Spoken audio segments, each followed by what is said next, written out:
අයිබෝවන් සුබ සන්ධ්‍යාවක් ආදරණීය දුවේ පුතේ දුල පුතාලා හැම දිනාටම දෙමව්පියන්ට ගෙදර හැමෝටම නිදුක් නිරෝගී බව සතුට සැනසීම ප්‍රාර්ථනා කරනවා.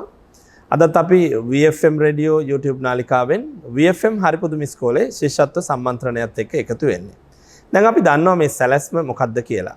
ගියවර අපි දෙවැනි පත්‍රයේ මුල් කොටස් ටික සාකච්ඡා කළා. ඉතින් අද තියෙන්නේ ඒ දෙවැනි පත්‍රයේ ගණිතය සහ පරිසරය ආශ්‍රිත ප්‍රශ්න සාකච්ඡා කරන්න. දුල පුතාලට යම් පහසුවක් දැනෙන්න ඇති. බොහෝ වේලාවක් මේ තුල රැඳී නොසිට ටිකක් උනත් හොඳට ඉගෙන ගන්න අවස්ථාව සැලසෙන්නේ නැති.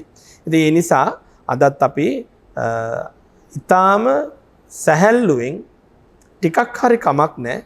ගොඩක් හොඳට ඉගෙන ගන්න උත්සාහ කරමු. අපි මේ ගත කරන්නේ ඊටාම දුෂ්කර කාලයක්. දෙමව්පියන්ටත් වැඩිහිටියන්ටත් රටේ හැමෝටමත් දුල පුතාලටත් බොහොම දුෂ්කර කාලයක්. පාසල් යන්නට අවස්ථාව නැතුව අපි ගෙවල් වලට හිර වෙලා ඉන්නවා.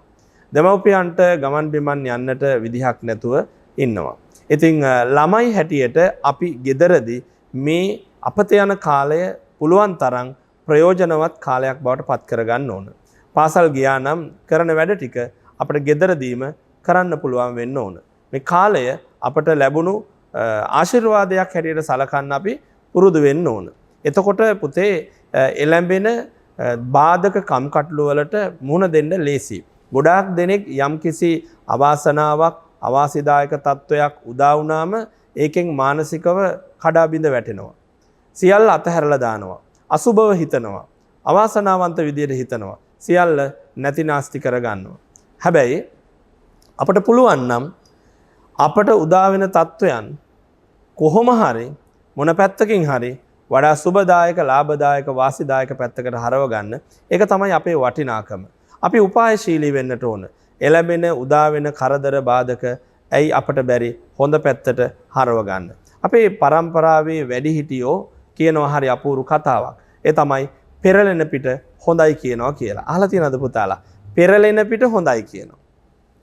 දැන් පෙරලෙන පිට හොඳයි කියනවා කියන එකෙන් අදහස් කරන්නේ කර කියා ගන්න දෙයක් නැති තැන අපිපත් වෙන తত্ত্বය අපේ යහපතට අපේ වාසියට අපේ ප්‍රයෝජනයට හරව ගන්න උත්සාහ කරන්න ඕන. පාසල් වැසී ගොස් නිවසේ රැඳී සිටින කාලය වඩා නිදහසේ ඉගෙන ගන්න. අවට පරිසරය නිරීක්ෂණය කරලා ඉගෙන ගන්න. අත්හදා බැලීම් කරලා ඉගෙන ගන්න. අම්මා තාත්තත් එක්ක වෙනදට වඩා සමීපව සැහැල්ලුවෙන් ඉන්න. ඒ සැහැල්ලුව තුළ ඉගෙන ගන්න දේවල් අපේ ගොඩාක් මතකේ රැඳී තියෙනවා. ඉතින් අන්න ඒ නිසා මේ වෙච්ච දේ හොඳ පැත්තට හරව ගන්න දුල පුතාලා උත්සාහ කරන්න.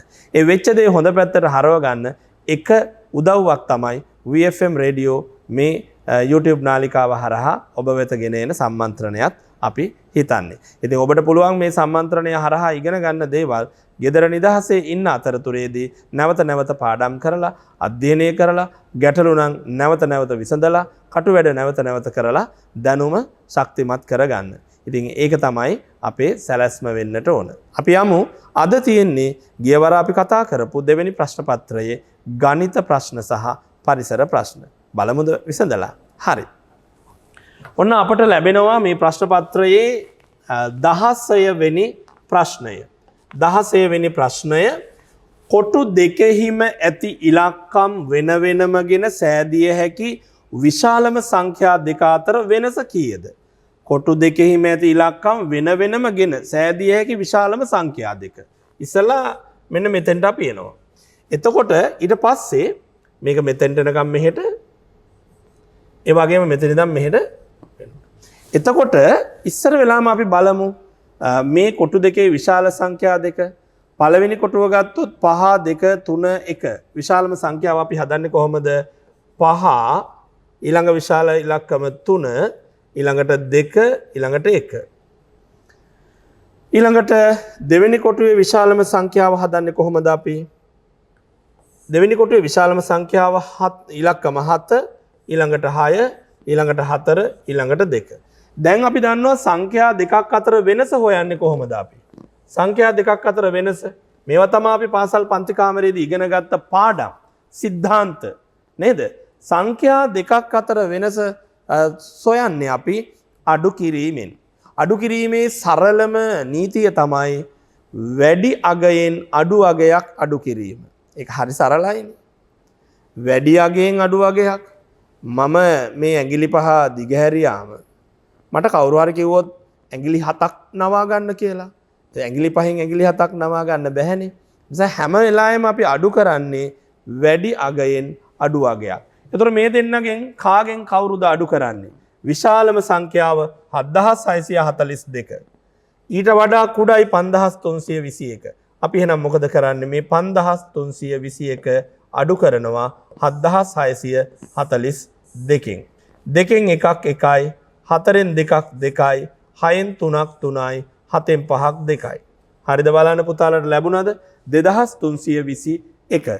කොටු දෙකෙහිම ඇති ඉලක්කම් වෙන වෙනමගෙන සෑදිය හැකි විශාලම සංඛ්‍යා දෙක අතර වෙනස කීයද? 2321යි. නැවත වරක් බලන්න පුතේ. විශාලම සංඛ්‍යාව 7642. පළමු කොටුවේ විශාලම සංඛ්‍යාව 5321. අපි අඩු කරනවා දෙකෙන් එකක් එකයි, හතරෙන් දෙකක් දෙකයි, හයෙන් තුනක් තුනයි, හතෙන් පහක් දෙකයි, 2321යි. නිවැරදිද පිළිතුර? 2321යි. ලකුණු දෙකයි. නිවැරදිව සටහන් කරගත්තනේ ලකුණු දෙකයි.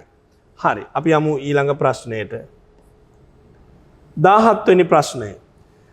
23404 සංඛ්‍යාව අකුරින් ලියන්න. බලන්න සංඛ්‍යා නාමය ලියද්දී අපි අපේ අකුරු පිළිබඳව සැලකිලිමත් වෙන්න ඕන. හරියටම අපි අර ගිය සතියේ කතා කරපු රචනයේදී අකුරු ගැන සැලකිලිමත් වෙනවා වගේම.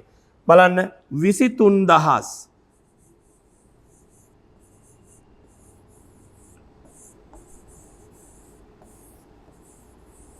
23000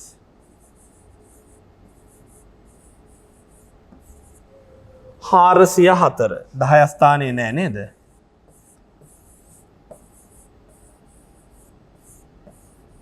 හාරසිය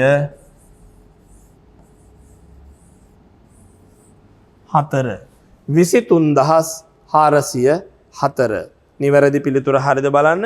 23404 ලකුණු 2යි. හරි. අපි යමු 18 වෙනි ප්‍රශ්නයට. ඔරලෝසු මුහුණතක සාමාන්‍ය ක්‍රමයට වේලාව නිරූපණය කිරීම සඳහා දැක්වෙන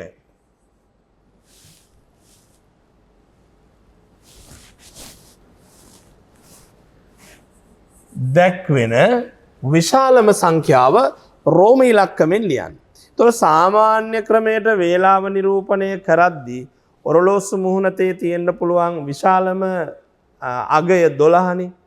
එතකොට මේ අහන්නේ හරිම සරලව 12 රෝම සංඛ්‍යාංක වලින් ලියන්න. දැන් මේ ප්‍රශ්න ඉදිරිපත් කරද්දී පුතාලා හොඳට මතක තියාගන්න. දැන් අපට සමහර වෙලාවකට මුහුණ දෙන්න වෙන ගැටලුවක් තමයි ඒ කියන්නේ මොකක්ද? නේ අපි සාමාන්‍යයෙන් නිතර අහන දෙයක් නේද? සමහර අය විහිළුවට කියනවා ඒ කියන්නේ ඉංග්‍රීසි වලියේ පළවෙනි අකුර කියලා. දැන් අහන විදිහත් එක්ක. ඒ කියන්නේ මොකක්ද? ඒ කියන්නේ මොකක්ද? මොකක්ද ඒ කියන්නේ? මොකක්ද එකෙන් අහන්නේ? ඔන්න ඔය වගේ ප්‍රශ්න තියෙනවානේ. එතකොට අම්මා නම් අපට ටිකක් ආදරණීය කරුණාවන්ත විදිහට කියලා දෙනවා නේද? ඇයි ළමයෝ සිංහල තේරෙන්නේ නැද්ද? කියන දේ තේරෙන්නේ නැද්ද? එහෙම අහන අවස්ථාවක් තියෙනවා. සමහර වෙලාවට ඉතින් ආදරෙන් ඔළුව අත ගන්න ස්පර්ශ කරන අවස්ථාවක් තියෙනවා. අත මිටි මොලවලා වෙන්නත් පුළුවන් ඒ ස්පර්ශය එන්නේ. එතකොට කොහොම හරි අපි එන්න ඕනේ යන්නේ එතෙන්ට තමයි පුතේ. ඒ කියන්නේ මොකක්ද? මොකද්ද මෙතන කරන්න හදන්නේ? දැන් බලන්න මේක මේ ඔරලෝසු මුහුණතක සාමාන්‍ය ක්‍රමයට වේලාව නිරූපණය කිරීම සඳහා දැක්වෙන විශාලම සංඛ්‍යාව රෝම ඉලක්කමෙන් ලියන්න. මේ කියන්නේ දැන් මේ ප්‍රශ්නේ මෙහෙම දෙන්න තිබුණානේ පුතේ. ඕන්න මෙහෙම දෙන්න තිබුණා. කොහොමද? මෙහෙම දෙන්න තිබුණා. ඉන්දු අරාබි ඉලක්කමෙන්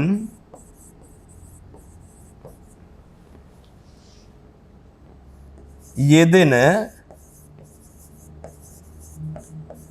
12 සංඛ්‍යාව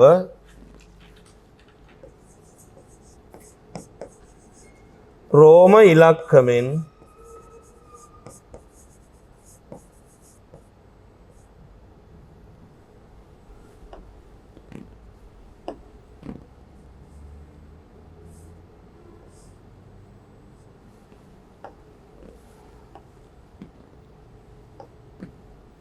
බලන්න රෝම ඉලක්කමෙන් ලියන්න. මම ආයෙ ලියන්නම්. ඉන්දු අරාබි ඉලක්කමෙන් යෙදෙන 12 සංඛ්‍යාව රෝම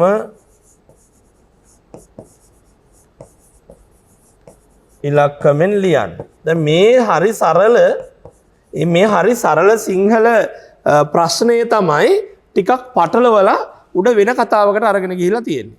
ඒ තමයි ශිෂ්‍යත්ව විභාගයේ ස්වභාවය. මේකෙන් මැන බලන්නේ පුතාට රෝම සංඛ්‍යාංක පුළුවන්ද කියන එක විතරක් නෙමෙයි. මේකෙන් මැන බලනවා ඔබට යම් ගැටලුවක් निराවුල්ව වටහා ගන්න පුළුවන්ද? ඊළඟට ඒක තීරණය කරන්න පුළුවන්ද? අන්න ඒවත් එක්ක තමයි පුතේ මේ ප්‍රශ්න නිර්මාණය වෙන්නේ. ඒතර මේ කතාවමයි මේ අහන්නේ. එහෙමනම් බලන්න මේ සාමාන්‍ය ඔරලෝසු ක්‍රමයට වේලාව දක්වද්දි තියෙන විශාලම සංඛ්‍යාව තමයි 12. එහෙනම් 12 ලියන්නේ කොහොමද? 10යි 2යි. 10යි 2යි. ඒ කියන්නේ XII. ඒක තමයි පිළිතුර XII 12. ලකුණු 2යි. අපි යමු දැන් 19 වෙනි ප්‍රශ්නයට. වක්‍ර පෘෂ්ඨ එකක් සහ තල පෘෂ්ඨ එකක් පමණක් ඇති ඝන වස්තුව කුමක්ද? දැන් මේ සම්මන්ත්‍රණයෙන් පුතාලා ගන්න ඕන ඊළඟ ප්‍රයෝජනය තමයි පුතේ අපට කතා කරන්න ලැබෙන එක ප්‍රශ්නයකින් පුතේ අපට යන්න පුළුවන් වෙන්න ඕනි දිග පාරක. සත්‍යද වෙන්නද? නැහැ. බලන්න දැන් මේ 19 වෙනි ප්‍රශ්නේ පුතාලා වක්‍ර පෘෂ්ඨ එකක් සහ තල පෘෂ්ඨ එකක් පමණක් ඇති ඝන වස්තුව කුමක්ද කියලා අහුවාම මේකම විභාගයට අහනවා නම් හරිම හොඳයි. පුතාටවත් මටවත් වෙන කාටවත් කියන්න බෑනි මේකම අහයි කියලා. නේද? මේකම අහයි කියලා කියන්න බෑ. හැබැයි මේ වගේ ප්‍රශ්නයක් අහයි කියලා අපට අනුමාන කරන්න පුළුවන්. ඒතකොට මේ ප්‍රශ්නය හරහා පුතාලා හදා ගන්න ඕනි පාර මොකද්ද? වෙනම තනියම පුතාලා කවුරුත් ඔත්ත බබාලා නෙමෙයි. ඝන වස්තු පාඩම පුතාලා හැමෝම හොඳින් දන්නවා. අපි මේ දිනවල කතා කළා ඝන වස්තු හා හැඩතල ගැන. මතක ඇති පුතාලට. එතකොට මේ ඝන වස්තු පිළිබඳ පුතා දන්න දැනුමින් අපි අර මුලින් ඉඳන් කතා කරගත්තා වගේ හදන්න මේ වගේ ප්‍රශ්න පුංචි වෙනස්කම් සහිත ප්‍රශ්න හදන්න. හදලා උත්තර ලියන්න. එහෙම නැත්නම් මේ ඝන වස්තු එකින් එක නම් කරලා අන්න ඒ වගේ තොරතුරු ඇතුළත් කරලා සටහන් හදන්න. කෙටි සටහන්.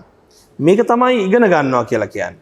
හොඳයි. දැන් එතකොට වක්‍ර පෘෂ්ඨ එකක් සහ තල පෘෂ්ඨ එකක් පමණක් ඇති ඝන වස්තුව කුමක්ද? පුතාලට මතක ඇති කේතුව. මතකයි නේද? හරි කේතුව. එතකොට කේතුවේ මේ උඩ කොටස වක්‍ර පෘෂ්ඨ මේ යට කොටස පතුල තල පෘෂ්ඨ. වක්‍ර පෘෂ්ඨ තල පෘෂ්ඨ. දැන් සමහර අය මේ තල පෘෂ්ඨ කියලා වචනේ පාවිච්චි කරන්න එච්චර කැමති නැහැ. අර ඒකට තල මුහුණක් කියලා කියන්නේ. ඉතින් මුහුණක් කිව්වත් පෘෂ්ඨ කිව්වත් දෙකම එකයි. ඒක අපි සමහර අය පටලවාගෙන ඉතන මේක පහුගිය විභාග ප්‍රශ්න පත්‍ර බැලුවාමම අපට ඔප්පු වෙනවා මේ වක්‍ර පෘෂ්ඨ වක්‍ර මුහුණක් තල පෘෂ්ඨ තල මුහුණක් දෙකම එකයි. හරි නේද? හරි. එහෙනම් මේ මොකද්ද මේ තියෙන්නේ? මේ තියෙන්නේ කේතුව. නේ? කේතුව.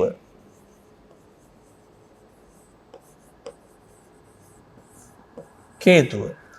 පුතාලට හිතෙන්නේ නැද්ද? සර්ට ඔය ප්‍රශ්නේ තව චුට්ටක් වෙනස් කරන්න තිබ්බා. තව ටිකක් හදන්න තිබ්බා සර් කියලා හිතෙන්නේ නැද්ද යෝජනා කරන්න? පුතාට යෝජනා කරන්න පුළුවන් වක්‍ර පෘෂ්ඨ එකක්, තල පෘෂ්ඨ එකක් සහ ශීර්ෂ එකක් පමණක් ඇති ඝන වස්තුව කුමක්ද කිව්වම මොකද හේතුව මේ කේතුවක ශීර්ෂ තියෙන්නෙත් එකයි. ශීර්ෂ තියෙන්නෙත් එකයි. තව වෙනස් කරන්න තිබ්බා කියලා හිතෙන්නේ නැද්ද? වක්‍ර පෘෂ්ඨ එකක්, තල පෘෂ්ඨ එකක්, ශීර්ෂ එකක් සහ වක්‍ර දාර එකක් පමණක් ඇති ඝන වස්තුව කුමක්ද කියලා. මේ පෘෂ්ඨ දෙවර්ගයයි වක්‍ර සහ තල, ශීර්ෂ, දාර වලින් වක්‍ර දාර. සරල දාර නැහැ මේකක. දැන් රූපයක් හැටියට ඇඳහම නම් පුතාලට පේන්න පුළුවන් මේ රේඛා දෙක. ඒක සරල දාර නේද කියලා නෑ පුතේ. ඒවා අපිට මේ අඳිනකොට උනාට සැබෑ ඝන වස්තුවක් අරගෙන බැලුවාම එහෙම දාර දෙකක් එහෙම නෑ. එතකොට ඔන්න 19 වෙනි ප්‍රශ්නය පිළිතුර කේතුව ලකුණු 2යි. අපි යමු 20 වෙනි ප්‍රශ්නයට. මොකද 20 වෙනි ප්‍රශ්නය කියන්නේ පහත කොටු ජාලයේහි 0.6ක් අඳුරු කරන්න. දැන් මේ භාග සංඛ්‍යා වගේම අපි දශම සංඛ්‍යා ගැන කතා කරනවා. මොනවද? දශම සංඛ්‍යා. දශම සංඛ්‍යා කියලා කියන්නේ දැන් අපි හිතුවොත් මේ බලන්නකෝ. මම ලියනවා 4න් 2. මේක භාග සංඛ්‍යාවක්. ඊළඟට 3න් 1 මේක භාග සංඛ්‍යාවක්. 6න් 4 භාග සංඛ්‍යාවක්. 10න් 6 භාග සංඛ්‍යාවක්. මේ ඔක්කොම භාග සංඛ්‍යා. මේ අතරින් 10න් පංගු තමයි පුතේ දශම සංඛ්‍යා කියන්නේ. 10න් පංගු. 10න් පංගු හෝ 10න් පංගු බවට පත් කළ හැකි භාග සංඛ්‍යා. දැන් බලන්න මේවා 10න් පංගු කරන්න පුළුවන්ද? බෑ. හැබැයි අපිට 2න් 1 බැරිද? පුළුවන් නේද? 5න් ගුණ කරලා පුළුවන්. බලන්න දෙවරක් 5 10යි. එක් වරක් 5 5යි. 10න් 5යි. අන්න 10න් පංගු. එහෙම නැත්නම් 5න් 2 2න් ගුණ කළොත් බැරිද? පුළුවන් නේද? 5 වරක් 2 10යි. දෙවරක් 2 4යි. 10න් 4යි. දැන් බලන්න මේ රවුම් කරපු භාග සංඛ්‍යා 10න් 6 10න් 5 10න් 4. අපි ඒවට කියනවා දශම සංඛ්‍යා කියලා. එහෙනම් මේ බලන්න අපේ ප්‍රකාශනයක් හැටියට පොඩි සටහනක් හදා ගන්න පුළුවන්. 10න් පංගු 10න් පංගු සමානයි මොනවද? දශම සංඛ්‍යා. 10න් පංගු සමානයි දශම සංඛ්‍යා.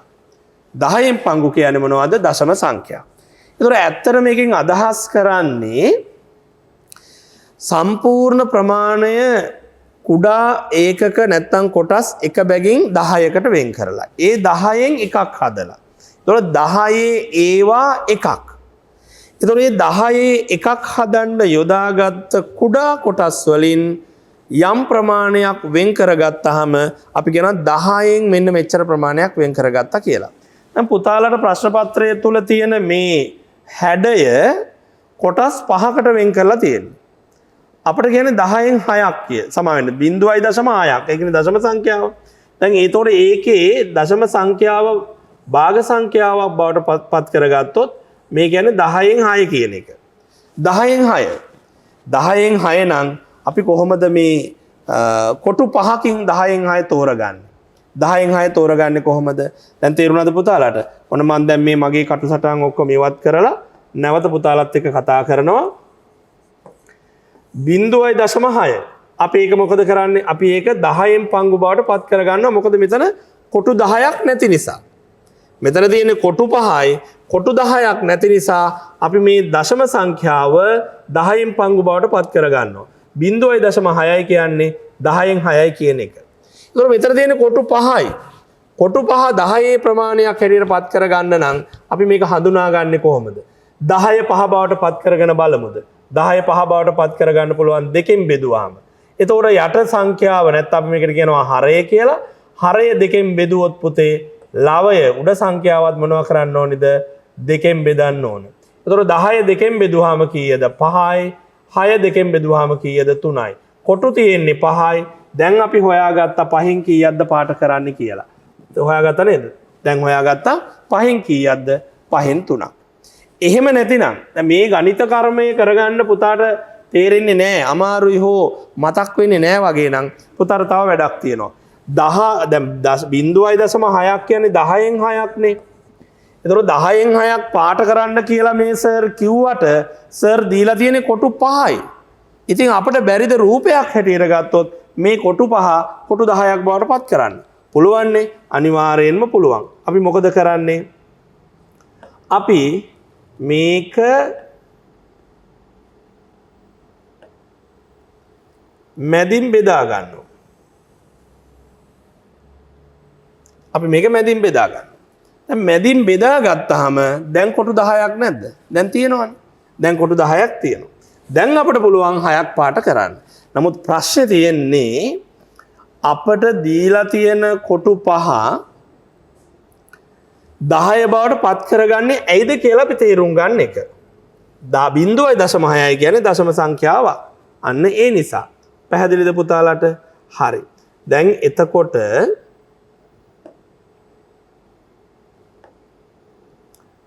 අපි පාට කරලා බලමු.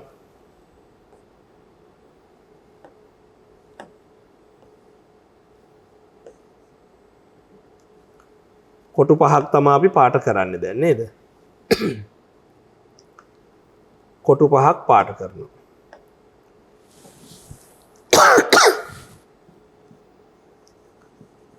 කොටු 3ක් නේ. කොටු 3ක් පාට කරනවා. පුතේ ඊටාම වැදගත් වෙන දෙයක් තමයි පාට කරද්දි තමන් ඔය ලියන පැන්සලෙන්ම. දැන් ගොඩාක් අයට තියෙන ප්‍රශ්නයන්නේ පෑනින්ද ලියන්නේ පැන්සලින්ද ලියන්නේ කියලා. විභාගේ කොහෙවත් පුතේ නීතියක් නැහැ පැන්සලෙන් ලියන්න පෑනෙන් ලියන්න එපා කියලා. හැබැයි අපි මම මේ පාට කරන ගමන් කියන්නේ පුතාලත් මේ ගැන අවධානය යොමු කරන්න. එතකොට කොහෙවත් නීතියක් නැහැ පෑනෙන් ලියන්න එපා පැන්සලෙන් පමණයි ලිවිය යුත්තේ කියලා. එහෙනම් අර විභාගයට පෙනී සිටින ඔබට උපදෙස් කියන කොටස ඒක තියෙනවා. දැන් වෙන උපදෙස් තියෙනව නේද? ඉහත කොටුව තුල ඔබේ විභාග අංකය ලියන්න, දෙවෙනි පිටුවේ ඇති තුන්වෙනි පිටුවේ ඇති නියමිත ස්ථානයේත් ඔබේ විභාග අංකය ලියන්න. එහෙම තියෙනවනේ. කටු වැඩ කිරීම සඳහා වෙනම කඩදාසියක් සපයනු ලැබේ. ඒ වගේ කියන්න එපා. එහෙම කියන්නේ. ඇයි එහෙම කියන්නේ නැත්තේ? ඒක අනිවාර්ය නීතියක් නෙමෙයි. කාට හරි ඕන නම් පුළුවනි ඇත්තටම පෑනෙන් ලියන්න. නමුත් අපි උපායශීලී වෙන්න ඕන. අපි අපේ ආරක්ෂාව ගැන හිතන්න ඕන. එක ලකුණකට හරි හානියක් වෙනවා නම් අපි ඒ ගැන හිතන්න ඕන. පැහැදිලිද? ඒ ගැන හිතන්න ඕන. පෑනෙන් ලියලා වැරදුනොත් මොකද කරන්නේ අපි? එතකොට අපිට එකම එක විකල්පයයි තියෙන්නේ. තව ඉරකින් කපන එක. හැබැයි එහෙම ඉරකින් කැපුවා කියලා අපට ඒ ලියන්න වැය වුණු ඉඩ ප්‍රමාණය ආපහු ලැබෙන්නේ නැහැ. පැන්සලෙන් ලියලා වැරදිලා මැකුවොත් හරියට අපට ඉඩ ප්‍රමාණය නැවත ලැබෙනවා. තේරුණා නේද? ඒ නිසා පැන්සලෙන් ලියන්න මම කියාගෙන ආවේ තමන් මේ ගණන් හදන පිළිතුරු සපයන පැන්සලෙන්ම මේක පාට කරන්න පුළුවන්. පැහැදිලිද? පැන්සලෙන්ම පාට කරන්න පුළුවන්. ඔන්න දැන් එහෙනම් මේ කොටු 5න් කොටු 3ක් පාට කරලා නම් පුතා නිවැරදි. පැහැදිලිද? හරි. කොටු 5න් කොටු 3ක් පාට කරලා නම් පුතා නිවැරදි. 21 වෙනි ප්‍රශ්නයට යමු. මෙතන තියෙන්නේ භාග සංඛ්‍යාවක්. එතකොට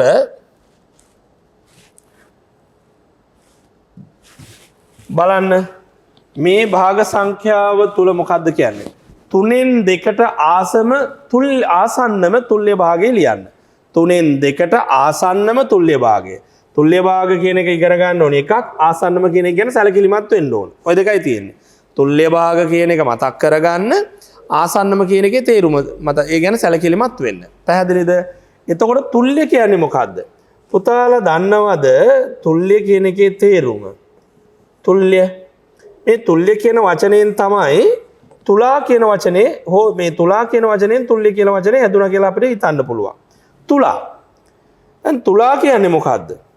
තුලා කියන වචනෙට ව දැම්මහම තුලාව. මොකද්ද තුලාව කියන්නේ?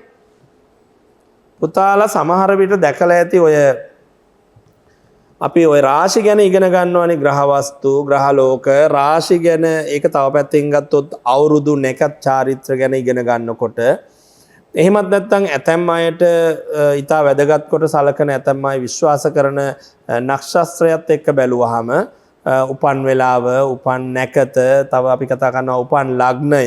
මේ ලග්න ගැන කතා කරද්දී ලග්න තියෙනවානේ. එතකොට මේ ලග්න සටහන් වල ඒ එක් එක් ලග්න වලට රූපයක් තියෙනවා. උදාහරණයක් ඇරෙන්න සිංහ ලග්නයේට සිංහයෙකුගේ රූපයක්. වෘෂභ ලග්නයේට ගවයෙකුගේ රූපයක්. ඒ විදිහට මේ තුලා ලග්නයට තියෙන රූපය මතක් කරගන්න. තරාදියක් නේද තියෙන්නේ? තරාදියක් තියෙන්නේ. එතකොට තුලාව කියලා කියන්නේ ඇත්තටම පුතේ තරාදියට. තුලාව කියන්නේ තරාදිය. ඇයි තුලාව කියන්නේ තරාදියට? තුලාවෙන් එහෙම නැත්නම් තරාදියෙන් කරන්නේ තුලනය කරන එක. මොනවා කරන එකද කරන්නේ? තුලනය. තුලනය කරනවා. තුලනය කරනවා කියන්නේ මොකක් කරන එකද? සමාන කරනවා. මොනවද සමාන කරන්නේ? දෙපස නේ? දෙපැත්ත සමාන කරනවා. දෙපැත්ත සමාන කිරීම. දැන් සමහර වෙලාවකට ඒ දණ්ඩකින් යනකොට ඒ වගේ කිසියම් තැනක ඉන්නකොට අපට අපේ ශරීරය සමබර කරගන්න වෙනවා.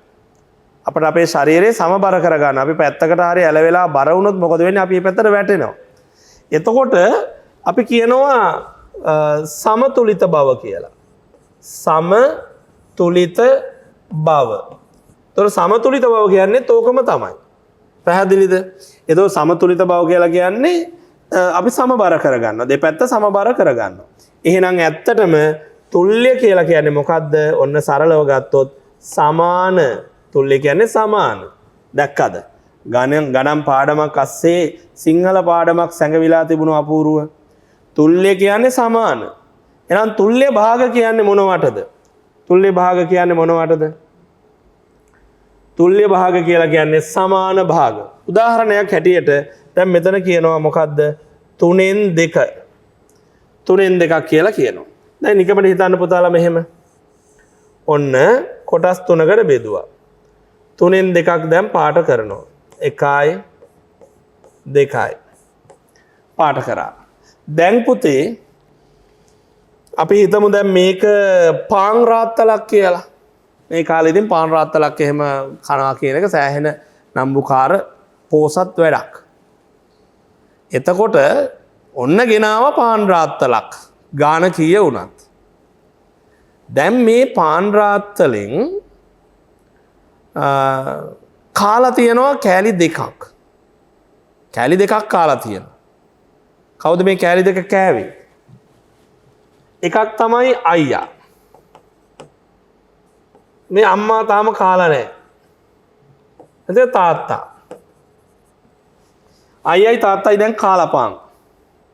අම්මා තාම කාලා නැහැ. දැන් අයියා කීයක් කාලාද?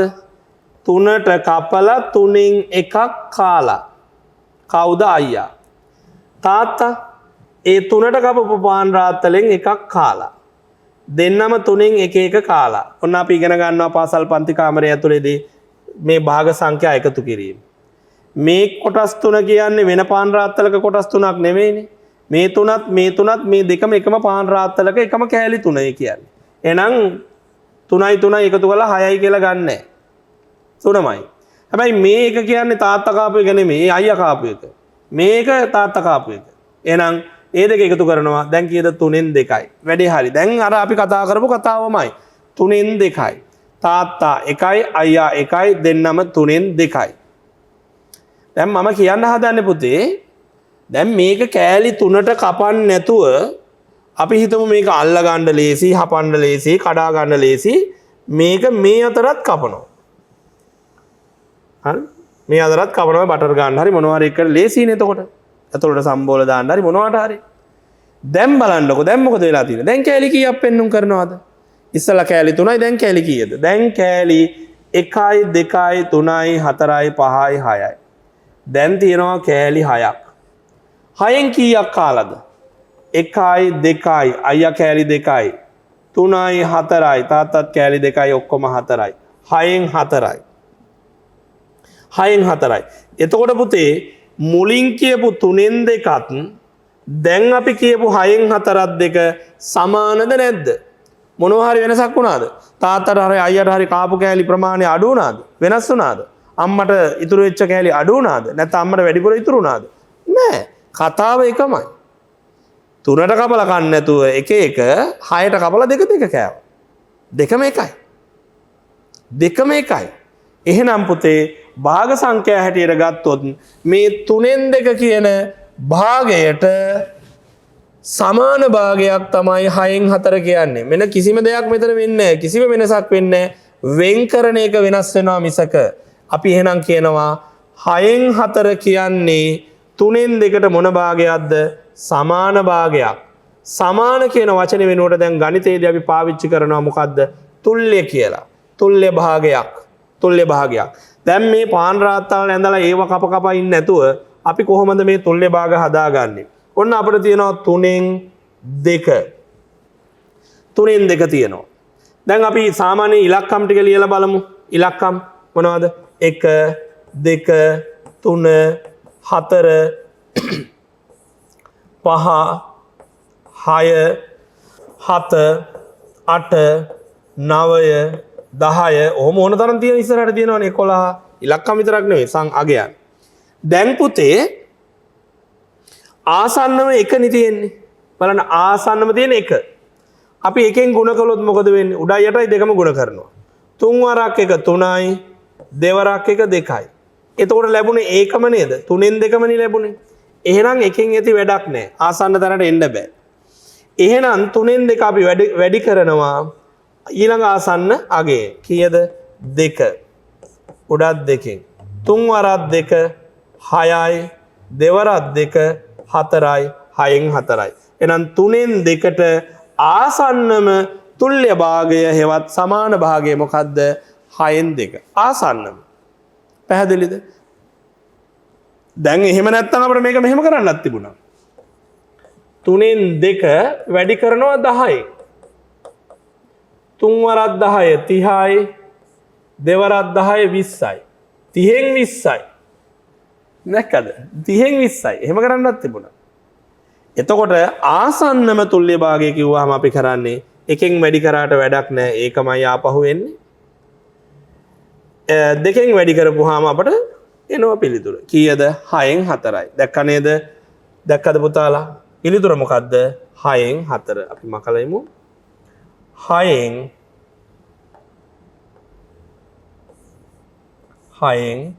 4. පිළිතුර 6න් 4. ලකුණු 2යි. අපි යමු 22 වෙනි ප්‍රශ්නයට. හොඳයි. මොකද්ද මේ කියන්නේ? පැය 3යි මිනිත්තු 15ක කාලයක් පැවති උත්සවයක් පස්වරු 6:30ට අවසන් විය. උත්සවය ආරම්භ කළ වේලාව පැය 24 ඔරලෝසු ක්‍රමයෙන් ලියන්න. මෙතනත් වැඩ දෙකක් තියෙනවා.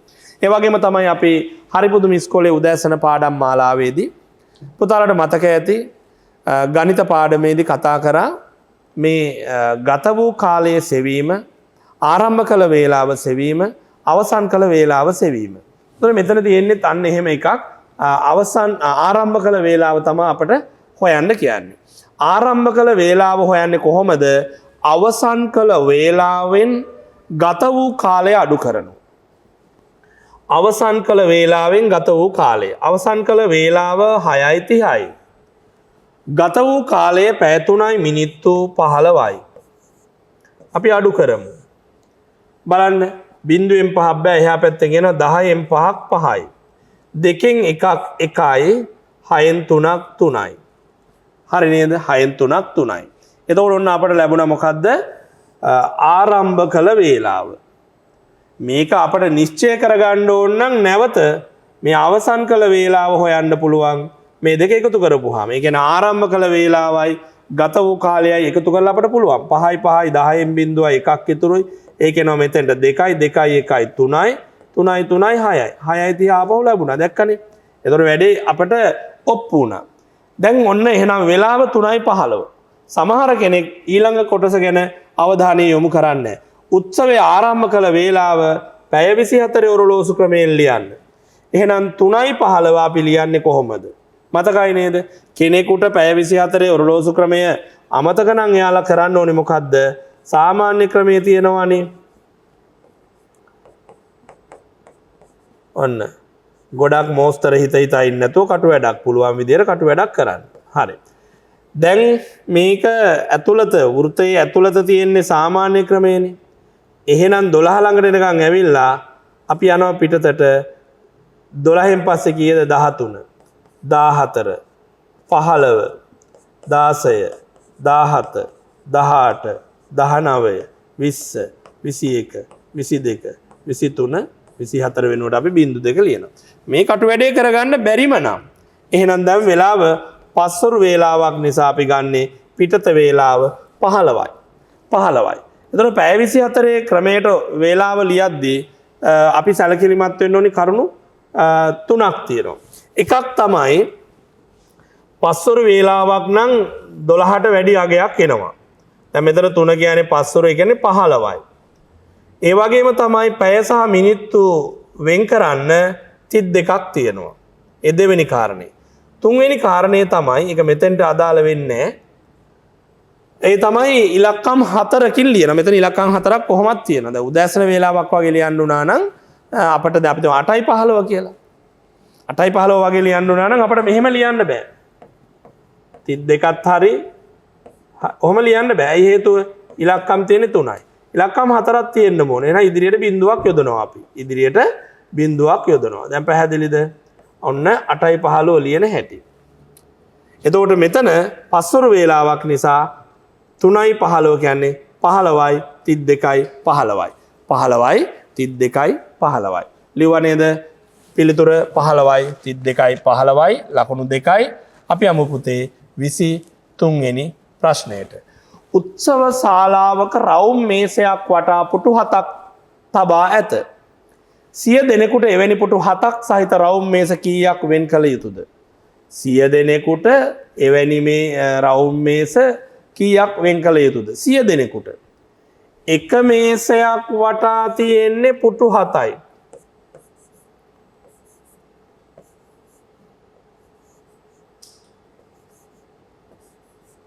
පුටු 7යිනේ.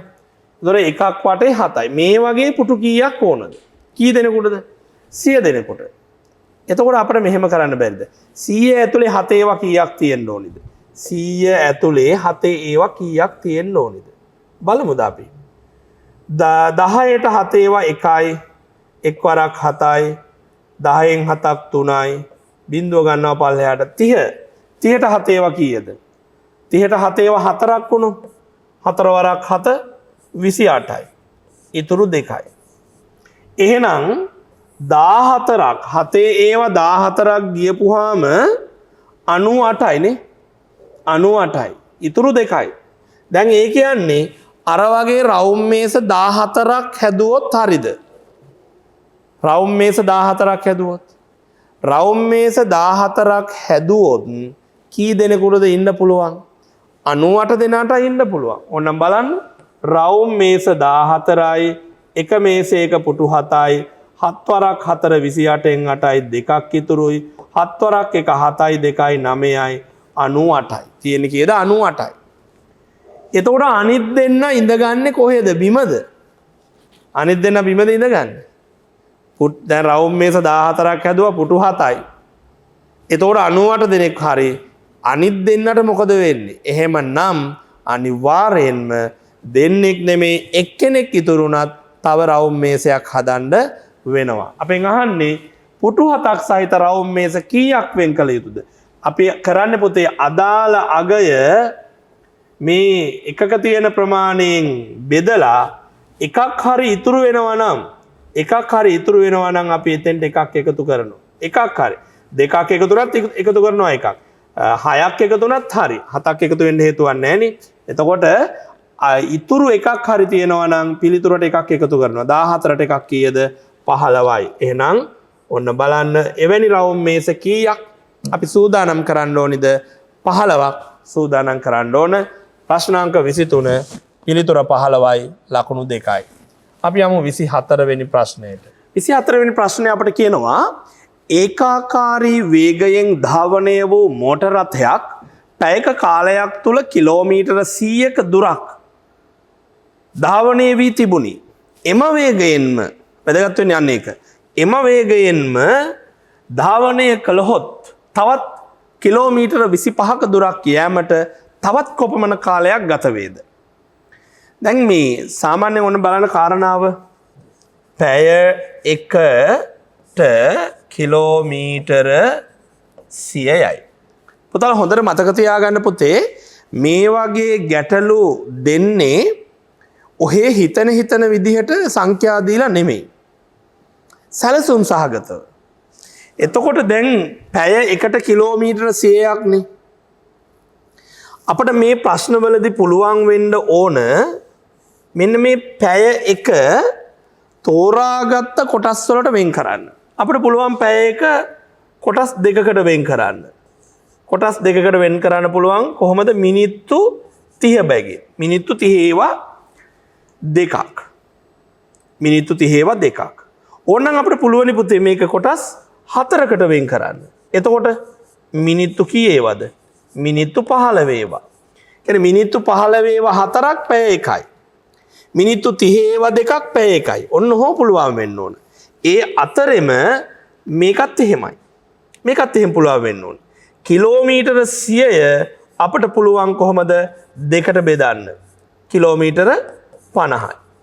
50 ඒවා දෙකක්. එහෙම නැතිනම් අපට පුළුවන් මේක 4ට බෙදන්න. කොහොමද? කිලෝමීටර 25යි.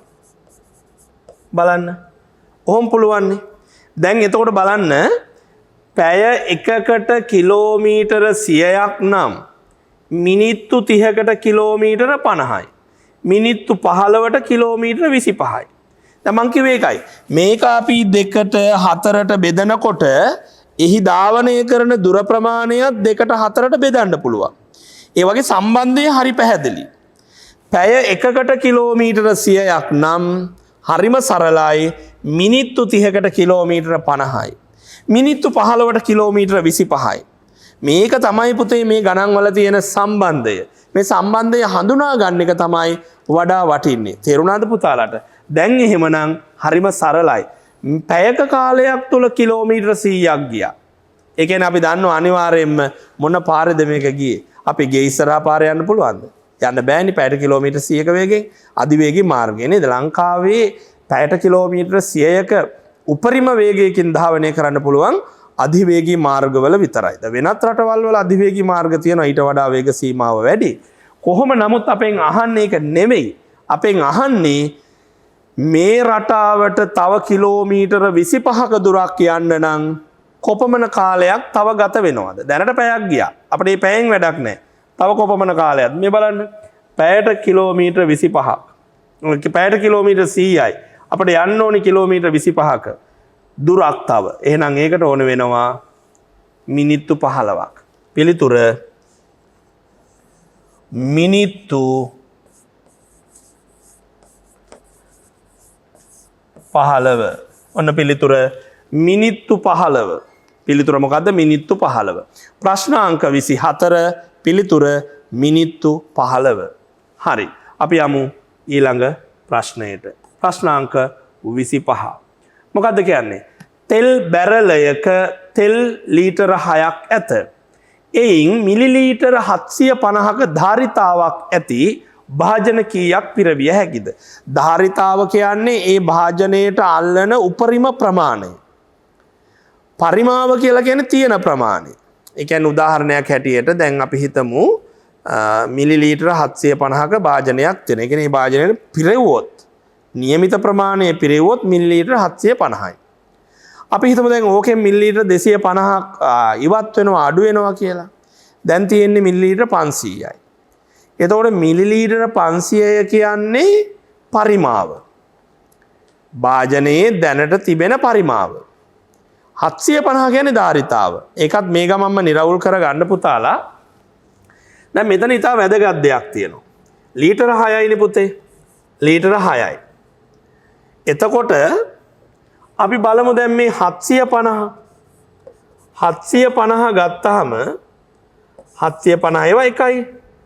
තව 750ක් ආවොත් මොකද්ද වෙන්නේ? තව 750 ඒවා එකක් ආවොත් කීයක් වෙනවද මෙතන? 5යි 5යි 10න් බිඳුව එකක් ඉතුරුයි 7යි 7යි 14යි 1යි 15යි 1500ක් වෙනවා. ඒ දෙකක්. ඒතර 1500ට තව 1500ක් එකතු වුණොත් මොකද වෙන්නේ බලන්න. ඒතර 3000ක් වෙනවා. 3000ක් වෙනවා.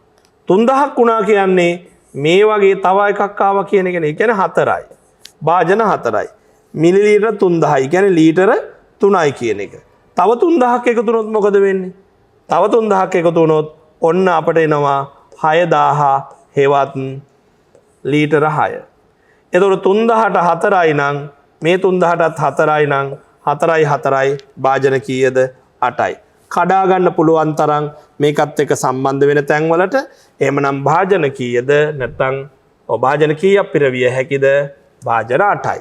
ප්‍රශ්නාංක 25 පිළිතුර 8. දැක්ක නේද ගත්ත හැටි? අපි මිලිලීටර 750යි කොටස් 3000 6000 දක්වා යන පියවර බැලුවා. එහෙම නැත්නම් ඇත්තටම අපිට කරන්න වෙන්නේ මොකද්ද දන්නවද? කරන්න වෙන්නේ දැන් ලීටර 6 කියන්නේ මිලිලීටර 6000නේ. ඒක බෙදන්න වෙනවා 750යි. බිඳුර බිඳුව කැපුවත් මේ 75 600ට කොහොමද? ටිකක් දුෂ්කර වැඩක් වෙනවා. ඒ හින්දා අපිට පුළුවන් හොඳම වැඩේ තමයි මේ සරල රටාවට යන එක. මේ වගේ ගැටලු දෙන්නෙත් ඒ සඳහාමයි. ප්‍රශ්නාංක 25 පිළිතුර 8යි. පිළිතුර 8යි. හරි. අපි යමු දැන් ඊළඟ ප්‍රශ්නයට. ප්‍රශ්න අංක 26. බලන්න A B C D යන නගර අතර දුර දැක්වෙන සටහනක් පහත දැක්වේ. පුතාලා දන්නවා මේ ප්‍රසන්ටේෂන් එකේ දයන්නට පොඩි අපලයක් තියෙනවා නේද? හරි. A ඇසුරෙන් පිළිතුරු සපයන්න. A B C D ලස්සනට නගර ටික පේනවා පාරත් එක්ක. A සිට B තෙක් කිලෝමීටර් 44යි. දැන් මේ කතාව අපි තේරුම් ගන්න ඕනි. මෙහෙම තියෙන්නේ මේ බිඳුවෙන් පටන් අරන් තියෙන එකයි. A සිට B තෙක් 44යි. A සිට C තෙක් 81යි. A සිට D තෙක් කොහමද? BC හරහා D තෙක් 116යි. ඕකනේ කියන්නේ. අපෙන් අහනවා B සිට C නගරය වෙත ඇති දුර කොපමණද? B සිට C නගරය. ඒ කියන්නේ මෙන්න මේ ටික. මේ ටික තමයි අපෙන් අහන්නේ. B සිට C නගරය. එතකොට අපි දන්නවා 81 කියන්නේ B හරහා C වෙත තියෙන දුර. 81 කියන්නේ. එතකොට A සිට B තෙක් අපි දන්නවා කීයද? 44යි. ඒ 44 මේ 81කින් ඒ 44 අඩු වුණා නම් ඔන්න අපිට B සිට C තෙක් දුර ලැබෙනවා. 81න් අපි අඩු කරනවා 44ක්. හරි සරලයි නේද? 1න් 4ක් බෑ පැත්තෙන් ගන්නවා 11යි 11න් 4ක් 7යි. දැන් මෙතන තියෙන්නේ 7යි 7න් 4ක් 3යි 37යි. නේද? ඒ කියන්නේ මේ B සිට C තෙක් කිලෝමීටර 37යි. එහෙනම් හරි නේද පිළිතුර? සරලයි 37යි කිලෝමීටර. 37යි කිලෝමීටර. හරි. දැන් 27 වෙනි ප්‍රශ්නයත් මේ ඇසුරින්ම තමයි අහන්නේ. 26 රෝම සංඛ්‍යාංක 2. දැන් 26 රෝම සංඛ්‍යාංක 1 කිලෝමීටර 37යි. නිවැරදිද පිළිතුර? ලකුණු 2යි එකට. ලකුණු 2යි. හරි. අපි බලමු ඊළඟට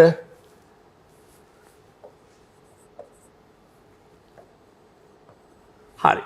දැන් අහනවා සුනිල් මහතා A සිට B තෙක් බසයෙන් ගොස් B සිට C වෙත දුම්රියෙන් ගොස් C සිට D වෙත යලි බසයෙන් ගමන් කළේය.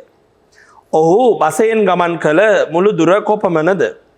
එකක් තමයි දැන් අපි දන්නවා මෙතන දුර 44යි. මෙතන දුර 37යි. මෙතන දුර අපි තාම දන්නේ නැහැ. ඒතර මේ ටික ගියේ බස් එකෙන්. මේ ටික ගියේ ට්‍රේන් එකෙන්, කෝච්චියෙන් ගියේ. නැවත මේ ටික බස් එකෙන්. දැන් අපි දන්න දේ තොරතුරු. එකක් තමයි පුතේ අපිට පුළුවන් මෙතන සරල තැනකට යන්න. ඒ තමයි අපිට පුළුවන් C සිට D තෙක් දුර හොයාගෙන දැන් ඒතොර ඒ ටික බස් එකෙන්නේ මේ ටිකත් බස් එකෙන්. කියන්නේ මේ 44ට C සිට D තෙක් දුර හොයලා එකතු කරන්න පුළුවන්. කොහොමද හොයන්නේ? A සිට C තෙක් 81යි. A සිට BC හරහා D තෙක් 116යි. රෝ 116න් 81 අඩු කළාම හරිනේ. 81 අඩු කරාම හරි. කීයද? 6න් 5ක් 6න් එකක් 5යි. 6න් එකක් 5යි. 11න් 8ක් 3යි 35යි. අපිට 35 එකතු කරන්න පුළුවන් ඕන නම්. ලැබුණාද පිළිතුර? 4යි 5යි 9යි 4යි 3යි 7යි. 4යි 3යි 7යි 79යි 79 ලැබුණා. එහෙම නැත්නම් අපිට තව දෙයක් කරන්න බැරිද? මීට පෙර ප්‍රශ්නේදී අපි කටු වැඩ කළානේ. ඒ මහන්සිය අපත යවන්නේ නැතුව ඒ මහන්සියෙන් අපි අමතර ප්‍රයෝජනයක් ගන්නවා. ඒ තමයි අපි දැක්කා B සිට C තෙක් දුර කිලෝමීටර 37යි. ඒ තමයි කෝච්චියෙන් ගියපු දුර. අනිත් දුර සම්පූර්ණයෙන්ම ගියේ බස් එකෙන්. ඒ කියන්නේ ඔක්කොම දුර කිලෝමීටර 116යි. ඒකෙන් 37ක් ගියේ කෝච්චියේ. ඒ ටික අඩු කළාම හරි. 10න් 7ක් බෑ 16න් 7ක් කීයද 9යි. දැන් මෙතන 10යි 10න් 3ක් 7යි. ඒත් එනවා අපිට 79. දැක්ක නේද? ක්‍රම දෙකක් තියෙනවා. ක්‍රම දෙකටම අපිට පුළුවන් පිළිතුර ගන්න. එහෙමනම් ඔහු බසයෙන් ගමන් කළ මුළු දුර කොපමණද? 79යි කිලෝමීටර. 79යි කිලෝමීටර. හරිද? ප්‍රශ්නාංක 26 රෝම සංඛ්‍යාංක 2 79යි කිලෝමීටර. ප්‍රශ්නාංක 26 රෝම සංඛ්‍යාංක 2. ප්‍රශ්නාංක 27 තාප්පයක් බැඳීමේදී සිමෙන්ති ගල් 60ක් බැඳීමට අවශ්‍ය බදාම සඳහා සිමෙන්ති තාච්චි 14ක් හා වැලි තාච්චි 20ක් අවශ්‍ය වේ. සිමෙන්ති ගල් 150ක් බැඳීමට අවශ්‍ය සිමෙන්ති සහ වැලි තාච්චි ගණන වෙන වෙනම ලියන්න. හරිද? දැන් මොකද්ද මේ කියන්නේ? සිමෙන්ති ගල් 60ක් බඳින්න සිමෙන්ති තාච්චි 14ක් ඕන. ටික පරිස්සමෙන් කියන්න ඕන මේ තාච්චි වචනේ අනිත් වචනත් එක්ක නේද? හරි. සිමෙන්ති තාච්චි 14කුයි වැලි තාච්චි 20කුයි ඕන ඒ ගල් 60කට. දැන් අපි ගහන 150කට. අපි ඉස්සර වෙලාම බලන්නේ පුතේ මෙන්න මේ කාරණාව.